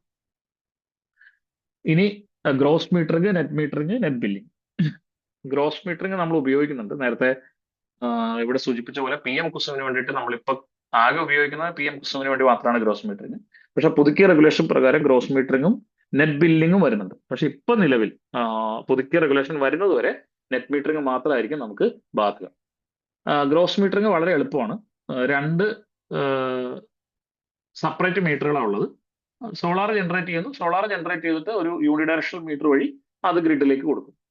അതിന് ഒരു ഫീഡിൻ താരിഫ് നമ്മൾ നൽകും. ഫീഡിൻ താരിഫ് ആയിരിക്കും. അപ്പൊ 5 രൂപയാണ് ഫീഡിൻ താരിഫായിട്ട് തീരുമാനിച്ചിരിക്കുന്നതെങ്കിൽ ഒരാൾ 500 യൂണിറ്റ് ആണ് അവിടെ ഉത്പാദിപ്പിച്ചിരുന്നതെങ്കിൽ 5 × 500 2500 രൂപ അയാൾക്ക് അതിൽ വരവയ്ക്കും. ഇനി കൺസ്യൂമർക്ക് അവിടെ കറണ്ട് കണക്ഷൻ ഉണ്ടാവും. അവിടെ നമ്മുടെ റീറ്റെയിൽ താരിഫ്, അതായത് നമ്മുടെ നോർമൽ താരിഫ് പ്രകാരമായിരിക്കും അയാൾക്ക് യൂണിഡയറക്ഷണൽ മീറ്റർ വഴി ബില്ല് ചെയ്യും. അപ്പോൾ ഒരു ഉദാഹരണം പറഞ്ഞു കഴിഞ്ഞാൽ അയാൾ 500 യൂണിറ്റ് ഉൽപ്പാദിപ്പിക്കുന്നു, അത് ഗ്രിഡിലേക്ക് കൊടുക്കുന്നു. അപ്പോൾ അയാൾക്ക് ഫീഡിൻ താരിഫ് പ്രകാരം 2500 രൂപ അവിടെ വരവ് വെച്ചു. ഇനി അയാൾ ഉപയോഗിക്കുന്നത് 7 രൂപ 50 പൈസയാണ് പെർ യൂണിറ്റ്, 10 രൂപയാണെന്ന് കരുതുക എളുപ്പത്തിന് വേണ്ടിയിട്ട്. 500 യൂണിറ്റ് ആണ് അയാൾ ഉപയോഗിക്കുന്നതെന്ന് വിചാരിക്കുക. അപ്പോൾ അയാളുടെ ബില്ലെന്ന് പറയുന്നത് 5000 രൂപയായിരിക്കും. ഇനി അയാളുടെ ബില്ല് ഫൈനലൈസ് ചെയ്യുന്നത് എങ്ങനെയാണ്? ഫീഡിൻ താരിഫ് ഇത് തമ്മിൽ അഡ്ജസ്റ്റ് ചെയ്യും, എമൗണ്ടിലാണ് അഡ്ജസ്റ്റ് ചെയ്യുന്നത്. അപ്പോൾ 10,000 minus 5000 which is equal to 5000. So feed in tariff എന്ന് പറയുന്നത് സെപ്പറേറ്റ് ആണ്. അത് ശരിക്കും പറഞ്ഞു കഴിഞ്ഞാൽ ഒരു ഇൻഡിപെൻഡന്റ് ആയിട്ടുള്ള കണക്ഷൻ ആയിരിക്കും. നേരത്തെ പറഞ്ഞ പോലെ തന്നെ സിംഗിൾ WP വയറിൽ കൂടി ആയിരിക്കില്ല ഇത് പോകുന്നത്. ഇത് സെപ്പറേറ്റ് ആയിട്ട് പോകും, അത് നേരെ ഗ്രിഡിലേക്ക് കണക്ട് ചെയ്യും. അതുപോലെ തന്നെ നമ്മുടെ ഗ്രിഡിൽ നിന്ന് വേറൊരു കണക്ഷൻ ഉണ്ടാവും. രണ്ട് യൂണിഡയറക്ഷണൽ മീറ്റർ മാത്രമേ ഇവിടെ ഉപയോഗിക്കുന്നുള്ളൂ, ഇവിടെ ബൈ ഡയറക്ഷണൽ മീറ്റർ ഇല്ല. ഒരു തരത്തിലും ഇവിടെ യൂണിറ്റിൽ അഡ്ജസ്റ്റ് ചെയ്യപ്പെടുന്നത് ഫീഡിൻ താരിഫ് കൊണ്ട് മൾട്ടിപ്ലൈ ചെയ്ത് ഗ്രോസ് മീറ്റർ ചെയ്തിട്ടുള്ള അയാളുടെ ജനറേഷന്റെ എമൗണ്ടും അതുപോലെ തന്നെ റീറ്റെയിൽ താരിഫ് കൊണ്ട് മൾട്ടിപ്ലൈ ചെയ്ത് അയാളുടെ കൺസപ്ഷന്റെ എമൗണ്ടും കണ്ടുപിടിക്കും. ഇത് തമ്മിലാണ് അഡ്ജസ്റ്റ് ചെയ്യുന്നത്. ഇനി വരുന്നത് നമ്മുടെ നെറ്റ് മീറ്ററിംഗ് അറിയാലോ. നെറ്റ് മീറ്ററിംഗ് നേരത്തെ പറഞ്ഞ പോലെ തന്നെ ഇമ്പോർട്ടും എക്സ്പോർട്ടും ആണ്. അപ്പം എന്തെങ്കിലും ഉൽപ്പാദിപ്പിച്ച് അത് ഉപയോഗിച്ച് ബാക്കിയുള്ളത് നമ്മൾ ഗ്രിഡിലേക്ക് എക്സ്പോർട്ട് ചെയ്യും. അതുപോലെ തന്നെ എപ്പോഴൊക്കെ ഡെഫിസിറ്റ് ഉണ്ടോ അപ്പോഴെല്ലാം ഇമ്പോർട്ട് ചെയ്യും. പക്ഷേ ഇതിനകത്തൊരു വ്യത്യാസം എന്താണെന്ന് പറഞ്ഞാൽ ഇവിടെ യൂണിറ്റിലാണ് അഡ്ജസ്റ്റ്മെന്റ്. ഇമ്പോർട്ടും എക്സ്പോർട്ടും തമ്മിൽ അഡ്ജസ്റ്റ് ചെയ്ത് ബാക്കി വരുന്ന യൂണിറ്റിനാണ് നമ്മൾ റീറ്റെയിൽ താരിഫ് അപ്ലൈ ചെയ്യുന്നത്. അവിടെ ഫീഡിൻ താരിഫ് ഇല്ല, യൂണിറ്റുകൾ തമ്മിൽ അഡ്ജസ്റ്റ് ചെയ്യും, അതിനെ റീറ്റെയിൽ താരിഫ് കൊണ്ട് മൾട്ടിപ്ലൈ ചെയ്യുകയും ചെയ്യും. ഇനി ഇതിന്റെ ഇത് എടുക്കുമ്പോൾ പലപ്പോഴും സംഭവിക്കുക എന്ന് പറഞ്ഞാൽ നെറ്റ് മീറ്ററിംഗ് പലപ്പോഴും കൺസ്യൂമേഴ്സിന് അഡ്വാൻറ്റേജ് ആയിട്ടുള്ള ഒരു പൊസിഷൻ ആണെങ്കിൽ ഗ്രോസ് മീറ്ററിംഗ് പലപ്പോഴും ഫീഡിൻ താരിഫ് വളരെ കുറവായതുകൊണ്ട് എപ്പോഴും ലൈസൻസിങ് ഗുണകരമായിരിക്കും. അപ്പൊ ഇതിന്റെ രണ്ടിന്റെ ഇടയ്ക്കുള്ള ഒരു സിസ്റ്റമാണ് നെറ്റ് ബില്ലിംഗ് എന്ന് പറയുന്നത്. ഇവിടെ എന്താ ചെയ്യുന്നതെന്ന് പറഞ്ഞാൽ കണക്ടിവിറ്റി എന്ന് പറയുന്നത് പഴയ നെറ്റ് മീറ്ററിംഗിന്റെ അതേ സെറ്റപ്പ് തന്നെ. പക്ഷെ വ്യത്യാസം എന്താന്ന് പറഞ്ഞാൽ ഇമ്പോർട്ടും എക്സ്പോർട്ടും തമ്മിൽ അഡ്ജസ്റ്റ് ചെയ്യില്ല, യൂണിറ്റിൽ അഡ്ജസ്റ്റ് ചെയ്യില്ല. ഇമ്പോർട്ടിന് റീറ്റെയിൽ താരിഫ് അപ്ലൈ ചെയ്യും, എക്സ്പോർട്ടിന് ഒരു ഫീഡിൻ താരിഫ് അപ്ലൈ ചെയ്യും, എന്നിട്ട് ബില്ല് ചെയ്യും. ഇതാണ് പറയുന്നത്. എവിടെയോ ഭയങ്കരമായിട്ട് ഹലോ ഓക്കെ താങ്ക് യു. അപ്പോൾ ഈ നിലയിലാണ് ഗ്രോസ് മീറ്ററിംഗ് വരുന്നത്. ഗ്രോസ് മീറ്ററിംഗ് ആവുമ്പോൾ ഉൽപ്പാദിപ്പിക്കുന്ന അങ്ങനെ തന്നെ ഗ്രിഡിലേക്ക് പോകുന്നു. നെറ്റ് ബില്ലിംഗിലും നെറ്റ് മീറ്ററിംഗിലും ഉൽപ്പാദിപ്പിക്കുന്നത് ലോഡിൽ ഉപയോഗിച്ച് ബാക്കി വരുന്നത് എക്സ്പോർട്ട് ചെയ്യപ്പെടുന്നു. നെറ്റ് ബില്ലിംഗ് ആണെങ്കിൽ എക്സ്പോർട്ടിന് ഒരു റേറ്റ് ഉണ്ടാവും, ഇമ്പോർട്ടിന് ഒരു റേറ്റ് ഉണ്ടാവും. ഗ്രോസ് മീറ്ററിംഗിൽ ഒരു തരത്തിലും നിങ്ങൾക്ക് അവിടെ ലോഡിൽ ഉപയോഗിക്കാൻ പറ്റില്ല, അത് നേരെ ഗ്രിഡിലേക്കാണ് പോകുന്നത്. നെറ്റ് ബില്ലിംഗിൽ അവിടെ ഉപയോഗിച്ച് ബാക്കിയുള്ളതാണ് അങ്ങോട്ട് വിടുന്നത്. ഈ നിലയിലാണ് ഗ്രോസ് മീറ്ററിംഗ്, നെറ്റ് ബില്ലിംഗ് വരുന്നത്. ഇനി നമ്മുടെ സിംഗിൾ ലൈൻ ഡയഗ്രാം, ഇത് KSEB അപ്രൂവ്ഡ് ആയിട്ടുള്ള ഒരു സിംഗിൾ ലൈൻ ഡയഗ്രാം ആണ്. പക്ഷെ പലപ്പോഴും സെഷൻ ഓഫീസുകളിൽ ഒരു B ക്ലാസ് കോൺട്രാക്ടറിൽ കുറയാത്ത ആൾ സമർപ്പിക്കുന്ന സ്കീം അല്ലെങ്കിൽ SLD ആണെന്ന് ആലോചിച്ചോളൂ. അതെന്ന് പറയുന്നത് എന്തോ ഒരു സാധനം വരച്ചുകൊണ്ട് വന്ന് സെഷൻ ഓഫീസുകളിൽ കൊണ്ട് കൊടുക്കുക എന്നുള്ളൊരു നിലയാണ് പലപ്പോഴും ചെയ്യുന്നത്. ഇതുപോലെ വൃത്തിയായി ഒരു സിംഗിൾ ലൈൻ ഡയഗ്രാം നമ്മൾ വരയ്ക്കേണ്ടത്. ഇതിനകത്ത് എല്ലാ ലെജൻസ് എന്തൊക്കെയാണ്, കമ്പോണൻസ് ലിസ്റ്റ് എന്തൊക്കെയാണ് തുടങ്ങിയ എല്ലാ കാര്യങ്ങളും ഉണ്ടാവണം. പലപ്പോഴും ചെയ്യുന്ന എന്താന്ന് വെച്ച് കഴിഞ്ഞാൽ ഏതെങ്കിലും ഒരു ആള് ഒരു സ്കീം ഉണ്ടാക്കും, അതിന്റെ കളർ ഫോട്ടോസ്റ്റാറ്റ് അടക്കം എടുത്ത് പലയിടത്തും സമർപ്പിക്കുന്ന സാഹചര്യം കാണുന്നുണ്ട്. SLD വളരെ പ്രധാനപ്പെട്ടതാണ്. കൺസ്യൂമറോടും പറയേണ്ടതുണ്ട്. ആ SLDയുടെ ഒറിജിനൽ നിയമപരമായി സൂക്ഷിക്കാനുള്ള ഉത്തരവാദിത്തം കൺസ്യൂമറിനുണ്ട്. അതിന്റെ ഒറിജിനൽ ഇതർ ലൈസൻസിക്ക് കൊടുക്കാം, അല്ലെങ്കിൽ അതിന്റെ ഒറിജിനൽ അയാൾ കീപ്പ് ചെയ്യണം. കാരണം ഇത് നാളെ എന്തെങ്കിലും ഒരു ഇലക്ട്രിക്കൽ ആക്സിഡന്റോ സംഭവങ്ങളോ അവിടെ ഉണ്ടാവുകയാണ്. അതിന്റെ ഭാഗമായി ഇപ്പം ഈ അടുത്ത് ആലപ്പുഴ ജില്ലയിൽ ഒരു തീ കത്തുന്ന ഒരു സാഹചര്യം ഉണ്ടായി. മുഴുവൻ പാനലും ഇൻവെർട്ടറും എല്ലാം കത്തിപ്പോയി. വേറെ അപകടമൊന്നും ഉണ്ടായില്ല, പക്ഷെ അതൊരു അപകടത്തിലേക്ക് കലാശിക്കുകയായിരുന്നുവെങ്കിൽ ഇത് വലിയ പ്രശ്നമായി മാറും. അതിൽ ലൈസൻസിക്ക് ഉത്തരവാദിത്തം ഉള്ളതുപോലെ തന്നെ കൺസ്യൂമർക്ക് ഉത്തരവാദിത്തമുണ്ട്. അപ്പൊ അതുകൊണ്ട് തന്നെ പ്രോപ്പർ ആയിട്ടുള്ള സിംഗിൾ ലൈൻ ഡയഗ്രാം ഉണ്ടാവുകയും ആ single line diagram B class contractor അയാളുടെ ലൈസൻസ് നമ്പർ അടക്കം വെച്ച് ഒപ്പിടുകയും ചെയ്യണം. അതോടൊപ്പം തന്നെ അയാളുടെ ബുക്കിൽ അത് ചേർക്കുകയും വേണം. ഇത് രണ്ടും ചെയ്യുന്നില്ല എന്നുള്ളതാണ് പലപ്പോഴും സംഭവിക്കുന്നത്. ഇവിടെ പരിശോധിച്ചാൽ അറിയാം, വളരെ ക്ലിയർ ആണ്. ഇവിടെ നോക്കി ഈ M1, M2, M8, M9 എന്ന് പറഞ്ഞാൽ 9 പാനലുകളാണ് ഇവിടെ വരുന്നത്. ഓരോ പാനലും 335 വാട്ടാണ്. വളരെ ക്ലിയർ ആണ്, വളരെ വളരെ ക്ലിയർ ആണ്. അതുപോലെ തന്നെ ഇവിടെ അരേ ജംഗ്ഷൻ ബോക്സ് എന്ന് പറഞ്ഞാൽ DC പ്രൊട്ടക്ഷന് വേണ്ടിയിട്ടുള്ളതാണ്, അല്ലെ DC ACDB എന്ന് പറയുന്നത് DCDB എന്ന് ഇതിന് പറയും. ഇവിടെ എർത്തിങ് കണ്ടോ, DC എർത്തിങ് വളരെ ക്ലീൻ ആയിട്ട് കാണിച്ചിട്ടുണ്ട്. അതുപോലെ തന്നെ ഒറ്റ DC എർത്തിങ് ആണ് വന്നിരിക്കുന്നത്. AC എർത്തിങ് ഒന്നേ ഉള്ളൂ, പക്ഷെ അത് 2 സ്ഥലത്തായിട്ടുള്ള AC എർത്തിങ്. ഇത് രണ്ടും കൂടെ ഒരുമിച്ച് ഒറ്റ എർത്ത് മതി. പിന്നെ വരുന്ന LAയുടെ എർത്തിങ് ആണ്. 3 എർത്തിങ് ആണ് പ്രധാനമായിട്ടുള്ളത്: AC earthing, DC earthing and LA earthing. എൽഎയുടെ കാര്യത്തിൽ ഒരു ഓർഡർ 2021 ഡിസംബർ മാസം നമ്മൾ പുറത്ത് ഇലക്ട്രിക്കൽ ഇൻസ്പെക്ടറേറ്റ് അടക്കം പുറത്തിറക്കിയിട്ടുണ്ട്. 5 കിലോവാട്ടോ അതിൽ താഴെയോ ഉള്ള സോളാർ പ്ലാന്റുകളാണെങ്കിൽ എൽഎ നിർബന്ധമില്ല. പക്ഷേ ലൈറ്റ്നിങ് പ്രോൺ ആയിട്ടുള്ള ഏരിയ ആണെന്നുണ്ടെങ്കിൽ അവിടെ എൽഎ വെക്കണം. അത് കൺസ്യൂമറെ പറഞ്ഞ് ബോധ്യപ്പെടുത്തുക.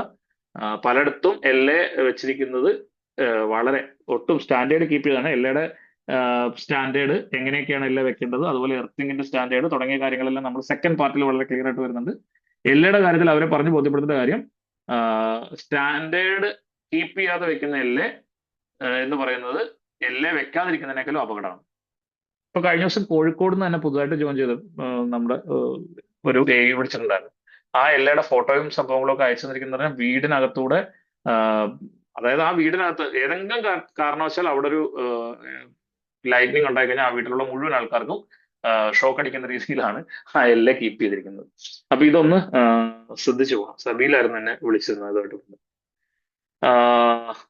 അതുപോലെ തന്നെ A C cable 4 square mm, ഇത് 3 കിലോവാട്ട് ആയതുകൊണ്ടാണ് 4 സ്ക്വയർ mm വരുന്നത്.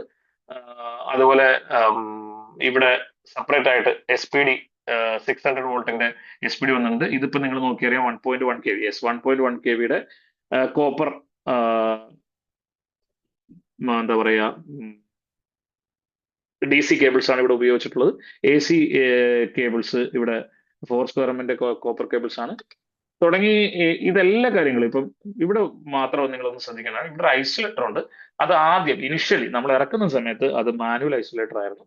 ഇപ്പൊ മാനുവൽ ഐസൊലേറ്റർ നിർബന്ധമില്ല, MCB വെച്ചാൽ മതി. 10 കിലോ ചെറിയ പ്ലാന്റുകളെ സംബന്ധിച്ചിടത്തോളം അതിൽ MCB വെച്ചാൽ മതി. അതിനുശേഷം കട്ടൗട്ട് ഫ്യൂസ് വരുന്നു. കട്ടൗട്ട് ഫ്യൂസിന് ശേഷം നമ്മുടെ നെറ്റ് മീറ്റർ വരുന്നു. ഇതാണ് ഒരു 3 കിലോവാട്ടിന്റെ പ്രോപ്പർ ആയിട്ടുള്ള ഒരു SLD. ഞാൻ ഈ SLD കൂടുതൽ പറയാത്ത ഇതിന്റെ വർക്കിംഗ് ഒന്നും നമുക്ക് പറഞ്ഞു പോകേണ്ടതില്ലല്ലോ. M1 M2 M3 അതായത് ഈ പോർഷൻ എന്ന് പറയുന്നത് പൂർണ്ണമായിട്ടും DC സൈഡാണ്. DC സൈഡിന്റെ പ്രൊട്ടക്ഷൻ ആണ് ഇവിടെ വരുന്നത്. അതിന്റെ എർത്തിങ് DC സൈഡിന്റെ എർത്തിങ് സെപ്പറേറ്റ് ആയിട്ട് കാണിച്ചിട്ടുണ്ട്. അതിനുശേഷം ഇൻവേർട്ടർ വരുന്നു. ഇൻവേർട്ടറിന് ശേഷം AC കേബിളിംഗ് വരുന്നു. AC കേബിളിംഗ് ഏത് ടൈപ്പാണ് വരേണ്ടതെന്ന് പറഞ്ഞിട്ടുണ്ട്. അതിന്റെ ACDB വരുന്നു. ACDBയുടെ എർത്തിങ് പ്രോപ്പർ ആയിട്ടുള്ള കാര്യങ്ങൾ കാണിച്ചിട്ടുണ്ട്. എക്സിസ്റ്റിംഗ് ആയിട്ടുള്ള കൺസ്യൂമർക്ക് എങ്ങനെയാണ് കൊടുക്കേണ്ടതെന്ന് കാണിച്ചിട്ടുണ്ട്. അതുപോലെ തന്നെ ഇവിടുത്തെ സോളാർ എനർജി മീറ്റർ കാണിച്ചിട്ടുണ്ട്. ഇങ്ങനെ പ്രോപ്പർ ആയിട്ടുള്ള ഇത് ലോക്കബിൾ എൻക്ലോഷറിൽ ഒരു MCB നമുക്ക് അത് ശരിക്കും ലൈസൻസിക്ക് വേണ്ടിയിട്ടാണ് ഈ MCB വെച്ചിട്ടുള്ളത്. അതുപോലെ ഇവിടെ ഈ ലെജൻസ് എന്തൊക്കെയാണ് കാണിച്ചിരിക്കുന്നത് അത് ഇവിടെ കമ്പോണൻസ് ലിസ്റ്റ് അതും കൃത്യമായിട്ട് കാണിച്ചിട്ടുണ്ടാവണം. കമ്പോണൻസ് ലിസ്റ്റ് കാണിക്കുമ്പോൾ എനിക്ക് ഇവിടെ ഇപ്പൊ ക്ലിയർ ആയിട്ട് കാണാൻ പറ്റത്തില്ല, കാരണം ഈ സൈഡിലൊരു ബാറുള്ളതുകൊണ്ട്. ഇവിടെ SPB മോഡൽസ് 335x9 എന്നുണ്ടാവും എന്നാണ് ഞാൻ പ്രതീക്ഷിക്കുന്നത്. ആ നിലയിലാണ് ഇത് ഓരോ കാര്യങ്ങളും വളരെ ക്ലിയർ ആയിട്ട് ഇത് കണ്ടാൽ ആൾക്കാർക്ക് കാര്യങ്ങൾ മനസ്സിലാവും. അതുപോലെ ഈ പോർഷനിലാണ് ഇത് ആരാണ് തയ്യാറാക്കിയത്, അവരുടെ സിഗ്നേച്ചർ അടക്കമുള്ള കാര്യങ്ങൾ വരുന്നത്. ഇത് 5 കിലോവാട്ടിന്റെയാണ് സെയിം. ഇത് നമ്മൾ പുറത്തിറക്കിയിട്ടുള്ളതാണ് കേട്ടോ, KCB അപ്രൂവ്ഡ് ആയിട്ടുള്ളത്. ഓക്കെ, ഇനിയാണ് വിവാദപരമായിട്ടുള്ള ഹൈബ്രിഡ്. ഇപ്പൊ എത്ര 8:27 സമയം ഏറെക്കുറെ അവസാനിക്കാറായി. ഹൈബ്രിഡിന്റെ കാര്യത്തിൽ ഇവിടെ ശ്രദ്ധിക്കേണ്ട കാര്യം എന്താണെന്ന് വെച്ചാൽ ഹൈബ്രിഡിന്റെ വിഷയം എന്താണെന്ന് വെച്ചാൽ ഹൈബ്രിഡ് നേരത്തെ പറഞ്ഞ പോലെ തന്നെ ഇവിടെ ഒരു ബാറ്ററി എനർജി സ്റ്റോറേജ് സിസ്റ്റം ഉണ്ട്. ഈ ബാറ്ററി എന്ന് പറയുന്നത് സോളാറിൽ നിന്ന് മാത്രമാണ് ചാർജ് ചെയ്യപ്പെടുന്നതെങ്കിൽ വലിയ കൺഫ്യൂഷൻ ഇല്ല. പക്ഷേ പ്രശ്നം എന്താണെന്ന് പറഞ്ഞാൽ ഇതിന്റെ ക്രിട്ടിക്കൽ വാല്യൂവിനേക്കാൾ താഴെ പോവുകയും സോളാർ പവർ ഇല്ലാതാവുകയും ചെയ്താൽ ഇത് ഗ്രിഡിൽ നിന്ന് വൈദ്യുതി സ്വീകരിക്കും. അങ്ങനെ സ്വീകരിക്കുന്ന വൈദ്യുതി യഥാർത്ഥത്തിൽ ഇവിടെ എങ്ങും രജിസ്റ്റർ ചെയ്ത് പോകുന്നില്ല. അതുകൊണ്ട് തന്നെ എക്സാക്ട്ലി കറക്റ്റ് ആയിട്ട് നമുക്ക് ഒരിക്കലും ടോട്ടൽ ജനറേഷൻ കണ്ടുപിടിക്കാൻ പറ്റില്ല. ഇതൊരു അപ്രോക്സിമേഷൻ മെത്തേഡാണ് ഇവിടെ വന്നിരിക്കുന്ന നമ്മളിപ്പോൾ KCB പുറത്തിറക്കിയിരിക്കുന്ന സംഭവം. ഇവിടെ 2 മീറ്ററുകളുണ്ട്. മീറ്റർ 1 M1 അത് ക്രിട്ടിക്കൽ ലോഡും M2 നോൺ ക്രിട്ടിക്കൽ ലോഡും. ഇത് ഭയങ്കര സിമ്പിൾ ആയിട്ടാണ് ഇതിന്റെ കൺസെപ്റ്റ് എന്ന് പറയുന്നത്. നോൺ ക്രിട്ടിക്കൽ ലോഡ് എന്ന് പറയുന്നത് നെറ്റ് മീറ്ററിൽ നിന്ന് ഡയറക്റ്റ് ആയിട്ട് വരുന്നതാണ്. അതായത് നമ്മുടെ മെയിൻ ലോഡ് എന്ന് പറയുന്ന സംഭവം. ക്രിട്ടിക്കൽ ലോഡ് എന്ന് പറയുന്നത് ഈ ഹൈബ്രിഡ് ഇൻവെർട്ടറിന്റെ ബാറ്ററി ഡ്രിവൺ ആയിട്ടുള്ള സംവിധാനമാണ്. സംഭവമാണ്. അപ്പൊ ബാറ്ററി ഏതെങ്കിലും സോളാറിൽ നിന്ന് ചാർജ് ചെയ്തിട്ടുള്ള ബാറ്ററിയുടെ സംഭവങ്ങൾ M1 വരും. അതുപോലെ തന്നെ ഇവിടുന്നുള്ള നമ്മുടെ ഏതെങ്കിലും കാരണവശാൽ ഗ്രിഡിൽ നിന്ന് ബാറ്ററി ചാർജ് ആയി അത് വന്നാലും M1 വരും. അപ്പോൾ ഇമ്പോർട്ട് ചെയ്ത് ബാറ്ററിയിലേക്ക് വരുന്ന വൈദ്യുതി സോളാറിൽ നിന്ന് വരുന്ന വൈദ്യുതിയും M1 വരും. അതുകൊണ്ട് ആ കൺഫ്യൂഷൻ ഇല്ല. പിന്നെ M2 വരുന്നത് നേരത്തെ പറഞ്ഞ പോലെ തന്നെ സോളാറിൽ നിന്നുള്ള വൈദ്യുതി വരാം, അതുപോലെ തന്നെ ഗ്രിഡിൽ നിന്നുള്ള വൈദ്യുതി വരാം. അപ്പൊ ഇത് വെച്ചിട്ടാണ് നമ്മൾ solar generation, total solar generation എന്ന് പറയുന്നത് M1 M2 plus export minus import. നമ്മുടെ ഇതിനകത്ത് ശ്രദ്ധിക്കേണ്ട കാര്യം ഇത് ഈ അറേഞ്ച്മെന്റ് ഇങ്ങനെയൊക്കെ ആണെങ്കിലും ഇതിന്റെ യൂണിറ്റ്സ് ടു ബി ബിൽഡ് എന്ന് പറയുന്നത് പഴയ പോലെ തന്നെ കാൽക്കുലേറ്റ് ചെയ്യുന്നത്. നെറ്റ് മീറ്ററിന്റെ ഇമ്പോർട്ടും എക്സ്പോർട്ടും തമ്മിൽ അഡ്ജസ്റ്റ് ചെയ്യും. Import minus export I minus C എന്നുള്ള ഇക്വേഷൻ ഉപയോഗിച്ച് തന്നെയാണ് ഈ നെറ്റ് മീറ്ററിൽ നിന്ന് നമ്മൾ യൂണിറ്റ്സ് ടു ബി ബിൽഡ് കണ്ടുപിടിക്കുന്നത്. അത് വെച്ചിട്ട് നമുക്ക് ബാക്കി എനർജി ചാർജ് അടക്കമുള്ള കാര്യങ്ങൾ കണ്ടുപിടിക്കാം. ഫിക്സഡ് ചാർജ് ഡൊമസ്റ്റിക് കൺസ്യൂമേഴ്സിന്റെ കണ്ടുപിടിക്കുന്ന സമയത്ത് നമുക്ക് ഈ സോളാർ ജനറേഷന്റെ ടോട്ടൽ കിട്ടേണ്ടതുണ്ട്. സോളാർ ജനറേഷന്റെ ടോട്ടൽ കിട്ടുന്നതിൽ ഇവിടെ ശ്രദ്ധിച്ചാൽ നിങ്ങൾക്ക് അറിയാം M1-ലും M2-ലും എക്സ്പോർട്ടിലും ഇതാണ് M1 എന്ന് പറയുന്നത് ക്രിട്ടിക്കൽ ലോഡിലേക്കുള്ളതാണ്, M2 എന്ന് പറയുന്നത് നോൺ ക്രിട്ടിക്കൽ ലോഡിലേക്കുള്ളതാണ്, എക്സ്പോർട്ട് എന്ന് പറയുന്നത് നമ്മൾ ഇവിടുന്ന് പുറത്തേക്ക് വിടുന്നതാണ്. ഈ സോളാർ ജനറേഷൻ എന്ന് പറയുന്നത് ഇതിൽ ഈ മൂന്നെണ്ണത്തിൽ ഏതെങ്കിലും ഉറപ്പായിട്ടും M1-ലും M2-ലും എക്സ്പോർട്ടിലുമായിട്ട് പോകണം. ജനറേറ്റ് ചെയ്ത് ഒന്നെങ്കിൽ ഏതെങ്കിലും ലോഡിലോ അല്ലെങ്കിൽ എക്സ്പോർട്ടോ ആവണമല്ലോ. ഇപ്പോ ചില ആൾക്കാർ ചോദിക്കാറുണ്ട്, അതായത് സോളാർ ജനറേഷൻ എക്സ്പോർട്ടിനേക്കാൾ കുറവാണ്. അങ്ങനെ ഒരിക്കലും സംഭവിക്കില്ല. കാര്യം ജനറേറ്റ് ചെയ്ത വൈദ്യുതി മാത്രമേ നിങ്ങൾക്ക് എക്സ്പോർട്ട് ചെയ്യാൻ പറ്റുള്ളൂ. സോ ഇവിടുത്തെ വ്യത്യാസം എന്താണെന്ന് പറഞ്ഞാൽ ജനറേറ്റ് ചെയ്യുന്ന വോൾട്ടേജ് എക്സ്പോർട്ടിലേക്ക് പോകും, അതുപോലെ തന്നെ ക്രിട്ടിക്കൽ ലോഡിലേക്കും നോൺ ക്രിട്ടിക്കൽ ലോഡിലേക്കും പോകും. ഇനി ഇമ്പോർട്ട് എന്തുകൊണ്ടാണ് ഇവിടുന്ന് കുറച്ചെന്ന് ചോദിച്ചു കഴിഞ്ഞാൽ ഏതെങ്കിലും കാരണവശാൽ ഈ M1-ലേക്ക് ബാറ്ററി വഴി ഇത് വന്നിട്ടുണ്ടെങ്കിൽ ആ കമ്പോണന്റ് ഇവിടുന്ന് കുറച്ച് കളയാന്നുള്ളതാണ് അതുകൊണ്ട് ഉദ്ദേശിക്കുന്നത്. ഇത് ഡീറ്റെയിൽഡ് ആയിട്ട് മനസ്സിലാവണമെന്നില്ല ഇത് പറയുമ്പോൾ, കാരണം എന്താണെന്ന് വെച്ചാൽ ഇത് നമുക്കൊരു ഓൺലൈൻ ക്ലാസ്സിൽ വിശദീകരിക്കാൻ ശകലം ബുദ്ധിമുട്ടുള്ള ഒരു ഏരിയയാണ്. പക്ഷെ നിങ്ങൾ അറിഞ്ഞിരിക്കേണ്ടത് M1 M2 plus export minus import ചെയ്യുന്നതാണ് ടോട്ടൽ സോളാർ ജനറേഷൻ കിട്ടുന്നത്. ഇങ്ങനെ സോളാർ ജനറേഷൻ ചെയ്യുന്ന സമയത്ത് ചില പ്രശ്നങ്ങളുണ്ട്. ചില കൺസ്യൂമേഴ്സ് രാത്രി ലോഡേ ഉണ്ടാവില്ല. ആ സമയത്ത് ഹൈബ്രിഡ് ഇത് എന്താ പറയുന്നത് ലോഡില്ല, രാത്രി ഇപ്പൊ ഒരു കൊമേഴ്ഷ്യൽ കൺസ്യൂമർ ആണെന്ന് കാര്യം അയാൾക്ക് ലോഡില്ല. അയാൾ എന്ത് ചെയ്യുമെന്ന് വെച്ച് കഴിഞ്ഞാൽ ആ സമയത്ത് കുറഞ്ഞ പൈസക്ക് കിട്ടുന്ന വൈദ്യുതിയാണ് എന്ന് കണക്കാക്കിക്കൊണ്ട് ബാറ്ററി ഡയറക്റ്റ് ആയിട്ട് ചാർജ് ചെയ്യും. അങ്ങനെ ബാറ്ററി ഡയറക്റ്റ് ആയിട്ട് ചാർജ് ചെയ്യുമ്പോൾ ഇങ്ങനെ ഇമ്പോർട്ട് ചെയ്യുന്ന വൈദ്യുതി ഒരു സ്ഥലത്ത് ഇപ്പൊ നോക്കി ഇമ്പോർട്ട് ചെയ്യുന്ന വൈദ്യുതി ഒരു മീറ്ററിലും വരുന്നില്ല. കാര്യം എന്താ, അതിന്റെ പാത്ത് എന്ന് പറയുന്നത് ഇമ്പോർട്ട് ഈ നെറ്റ് മീറ്റർ വഴി ഹൈബ്രിഡ് ഇൻവെർട്ടറിലേക്ക് വരുന്നു, ഹൈബ്രിഡ് ഇൻവെർട്ടറിലേക്ക് വന്ന് ബാറ്ററിയിലേക്ക് പോകുന്നു.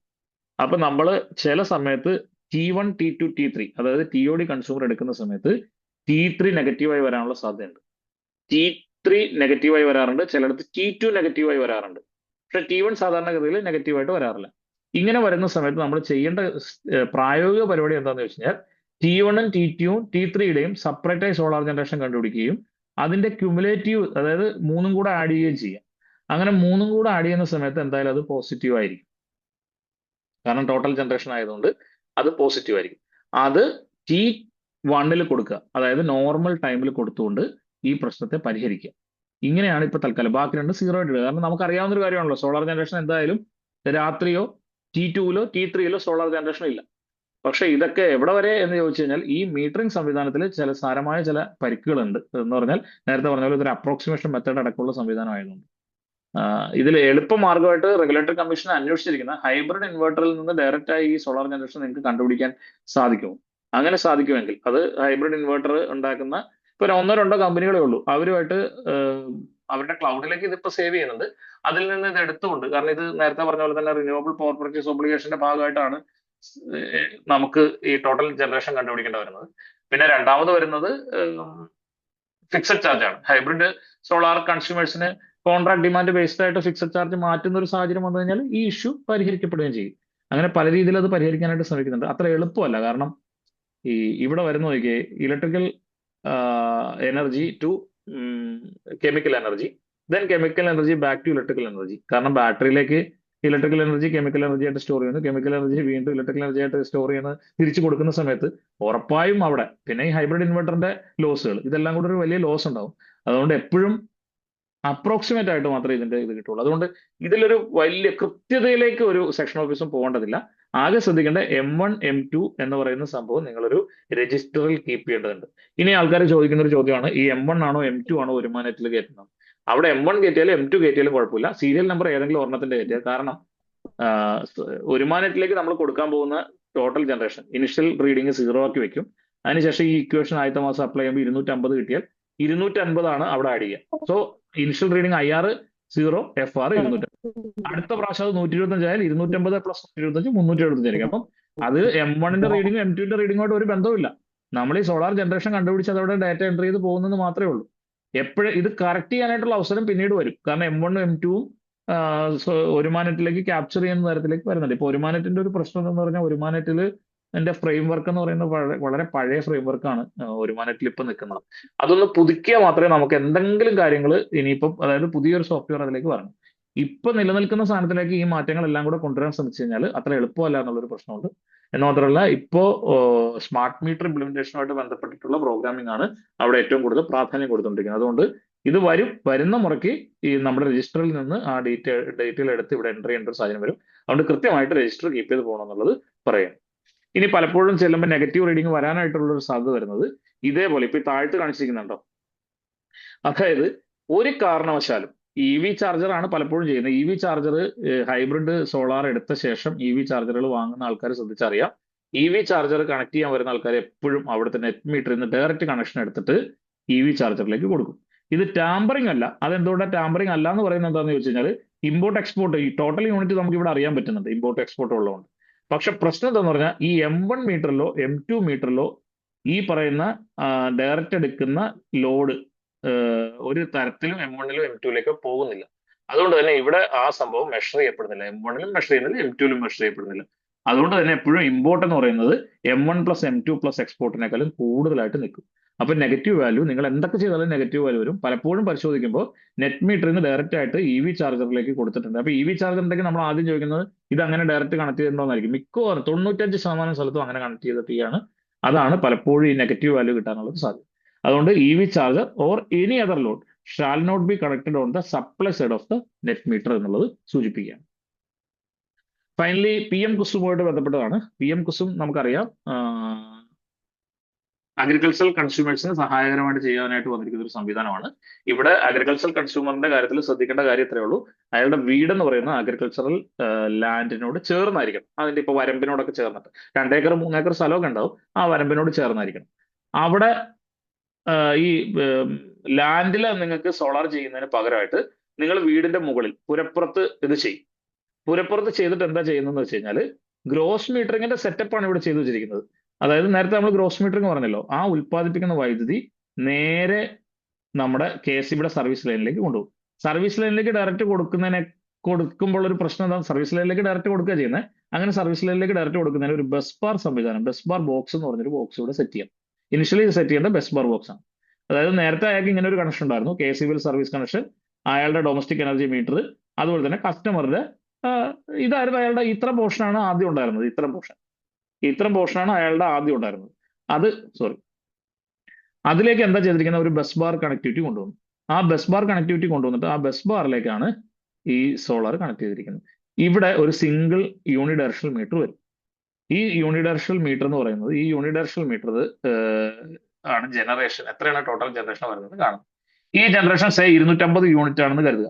ഈ 250 യൂണിറ്റിനെ അയാളുടെ അഗ്രികൾച്ചറൽ താരിഫിൽ എക്സ്പോർട്ട് ആയിട്ട് കൺസിഡർ ചെയ്യും, എന്നിട്ട് ഇമ്പോർട്ടുമായിട്ട് അഡ്ജസ്റ്റ് ചെയ്യും. എന്നിട്ട് അയാൾക്ക് അവിടെ നെറ്റ് മീറ്ററിംഗ് ഫെസിലിറ്റിയാണ് കൊടുക്കുന്നത്. ഇതാണ് അദ്ദേഹത്തിന്റെ അഗ്രികൾച്ചറൽ കണക്ഷനിലും യൂണിഡയറക്ഷണൽ മീറ്റർ ആയിരിക്കുന്നത്. അത് അവിടെ യൂണിഡയറക്ഷണൽ മീറ്റർ 250 യൂണിറ്റ് ആണ് കാണിച്ചിരിക്കുന്നതെങ്കിൽ അതിനെ ഇമ്പോർട്ട് ആയിട്ട് കൺസിഡർ ചെയ്യും. അതുപോലെ തന്നെ ഇവിടെ ജനറേഷൻ ഒരു 250 യൂണിറ്റ് ഉണ്ട് എന്ന് കരുതുക. അങ്ങനെയാണെങ്കിൽ അത് എക്സ്പോർട്ട് 250 യൂണിറ്റ് ആയിട്ട് കാണും. ഇമ്പോർട്ട് മൈനസ് എക്സ്പോർട്ട് ചെയ്യുമ്പോൾ അയാൾക്ക് 0 യൂണിറ്റിന് ഈ പറയുന്ന അയാളുടെ അഗ്രികൾച്ചറൽ ലാൻഡിലെ കണക്ഷന് 0 യൂണിറ്റ് ആയിരിക്കും അയാൾക്ക് വരുന്നത്. എക്സസ് ഉണ്ടെങ്കിൽ ഇവിടുത്തെ ഒരു കാരണവശാലും ഈ വൈദ്യുതി എക്സസ് ഉണ്ടെങ്കിലോ അല്ലെങ്കിൽ ബാങ്ക് ചെയ്യും, പക്ഷേ എക്സസ് ഉള്ളത് ഇവിടെ വീട്ടിൽ ഉപയോഗിക്കാനായിട്ട് അനുവദിക്കുന്നില്ല. ഇതാണ് അതിന്റെ സെറ്റപ്പ് എന്ന് പറയുന്നത്. ഇത്രയും കാര്യങ്ങളാണ് എനിക്ക് തോന്നുന്നത്. ഇത്രയും സമയങ്ങളുണ്ട്. പാർട്ട് 1ന്റെ ഒരു എൻഡാണ്. കുറെ കാര്യങ്ങളൊന്നും ഓടിച്ചു പറഞ്ഞു. ഇതിനകത്തേക്ക് ഒരു എൻട്രി കിട്ടുക എന്നുള്ളതേ നമുക്ക് ഈ ഇത്തരം ക്ലാസ്സുകൾ കൊണ്ട് നമ്മൾ ഉദ്ദേശിക്കുന്നുള്ളൂ. ഈച്ച് ആൻഡ് എവറിത്തിങ് ഡീറ്റെയിൽഡ് ആയിട്ട് പറഞ്ഞു പോകാനാണെങ്കിൽ ഇത് തന്നെ ഒരു ഫുൾ ഡേ ക്ലാസ് എടുക്കേണ്ടതുണ്ട്. അപ്പൊ അതുകൊണ്ട് തൽക്കാലം ഞാനിപ്പോ ഈ പാർട്ട് 1 അവസാനിപ്പിക്കുകയാണ്. പറഞ്ഞു പോയ കാര്യങ്ങൾ ജസ്റ്റ് ഒന്ന് നിങ്ങളുടെ ഓർമ്മയിലേക്ക് എത്തിക്കുന്നതിന് വേണ്ടിയിട്ട് നമ്മളിപ്പോൾ പറഞ്ഞു പോയ കാര്യങ്ങൾ നോക്കാം. ഒന്ന്, റിന്യൂവബിൾ എനർജി പോളിസി ഫ്രെയിംവർക്ക് നമ്മുടെ രാജ്യത്തിന്റെയും സംസ്ഥാനത്തിന്റെയും പറഞ്ഞു. നമ്മൾ അംബീഷ്യസ് ആയിട്ടുള്ള ടാർഗറ്റ് ആണ് ഇന്ത്യ വെച്ചിരിക്കുന്നത്. അതിലേറെ അംബീഷ്യസ് ആണ് കേരളം വെച്ചിരിക്കുന്നത്. ഇപ്പോൾ നിലവിൽ ഉപയോഗിച്ചുകൊണ്ടിരിക്കുന്ന റെഗുലേഷൻ എന്ന് പറയുന്ന RE നെറ്റ് മീറ്ററിംഗ് റെഗുലേഷൻ 2020 ആണ്. പുതുക്കിയ റെഗുലേഷൻ 2025 വന്നെങ്കിലും അത് നിലവിൽ ഹൈക്കോടതി സ്റ്റേയിലാണ്. അതുകൊണ്ട് പഴയ റെഗുലേഷൻ തുടരുകയാണ്. CEയുടെ വ്യത്യസ്തമായ റെഗുലേഷൻ, ഒന്ന് സേഫ്റ്റി ആയിട്ട് ബന്ധപ്പെട്ട റെഗുലേഷൻ, മീറ്ററിംഗുമായിട്ട് ബന്ധപ്പെട്ട റെഗുലേഷൻ, ഗ്രിഡ് കണക്ടിവിറ്റിയുമായിട്ട് ബന്ധപ്പെട്ട റെഗുലേഷൻ ആണ് ഏറ്റവും പ്രധാനപ്പെട്ട റെഗുലേഷനുകൾ. പിന്നെ ഇലക്ട്രിസിറ്റി ആക്ടും സപ്ലൈ കോഡിലെ ഒട്ടേറെ കാര്യങ്ങൾ, പ്രത്യേകിച്ച് മീറ്ററിങ്ങുമായിട്ട് ബന്ധപ്പെട്ടിട്ടുള്ള കാര്യങ്ങളാണ് ആർക്ക് നെറ്റ് മീറ്ററിങ്ങിന് ഉപയോഗിക്കുന്നത്. On grid off grid hybrid എന്താണെന്നുള്ളതൊന്ന് ജസ്റ്റ് പറഞ്ഞു പോയി. അതുപോലെ net metering, net billing, gross metering എന്താന്ന് പറഞ്ഞു. ഫൈനലി നമ്മൾ അപ്രൂവ്ഡ് SLD പറഞ്ഞു.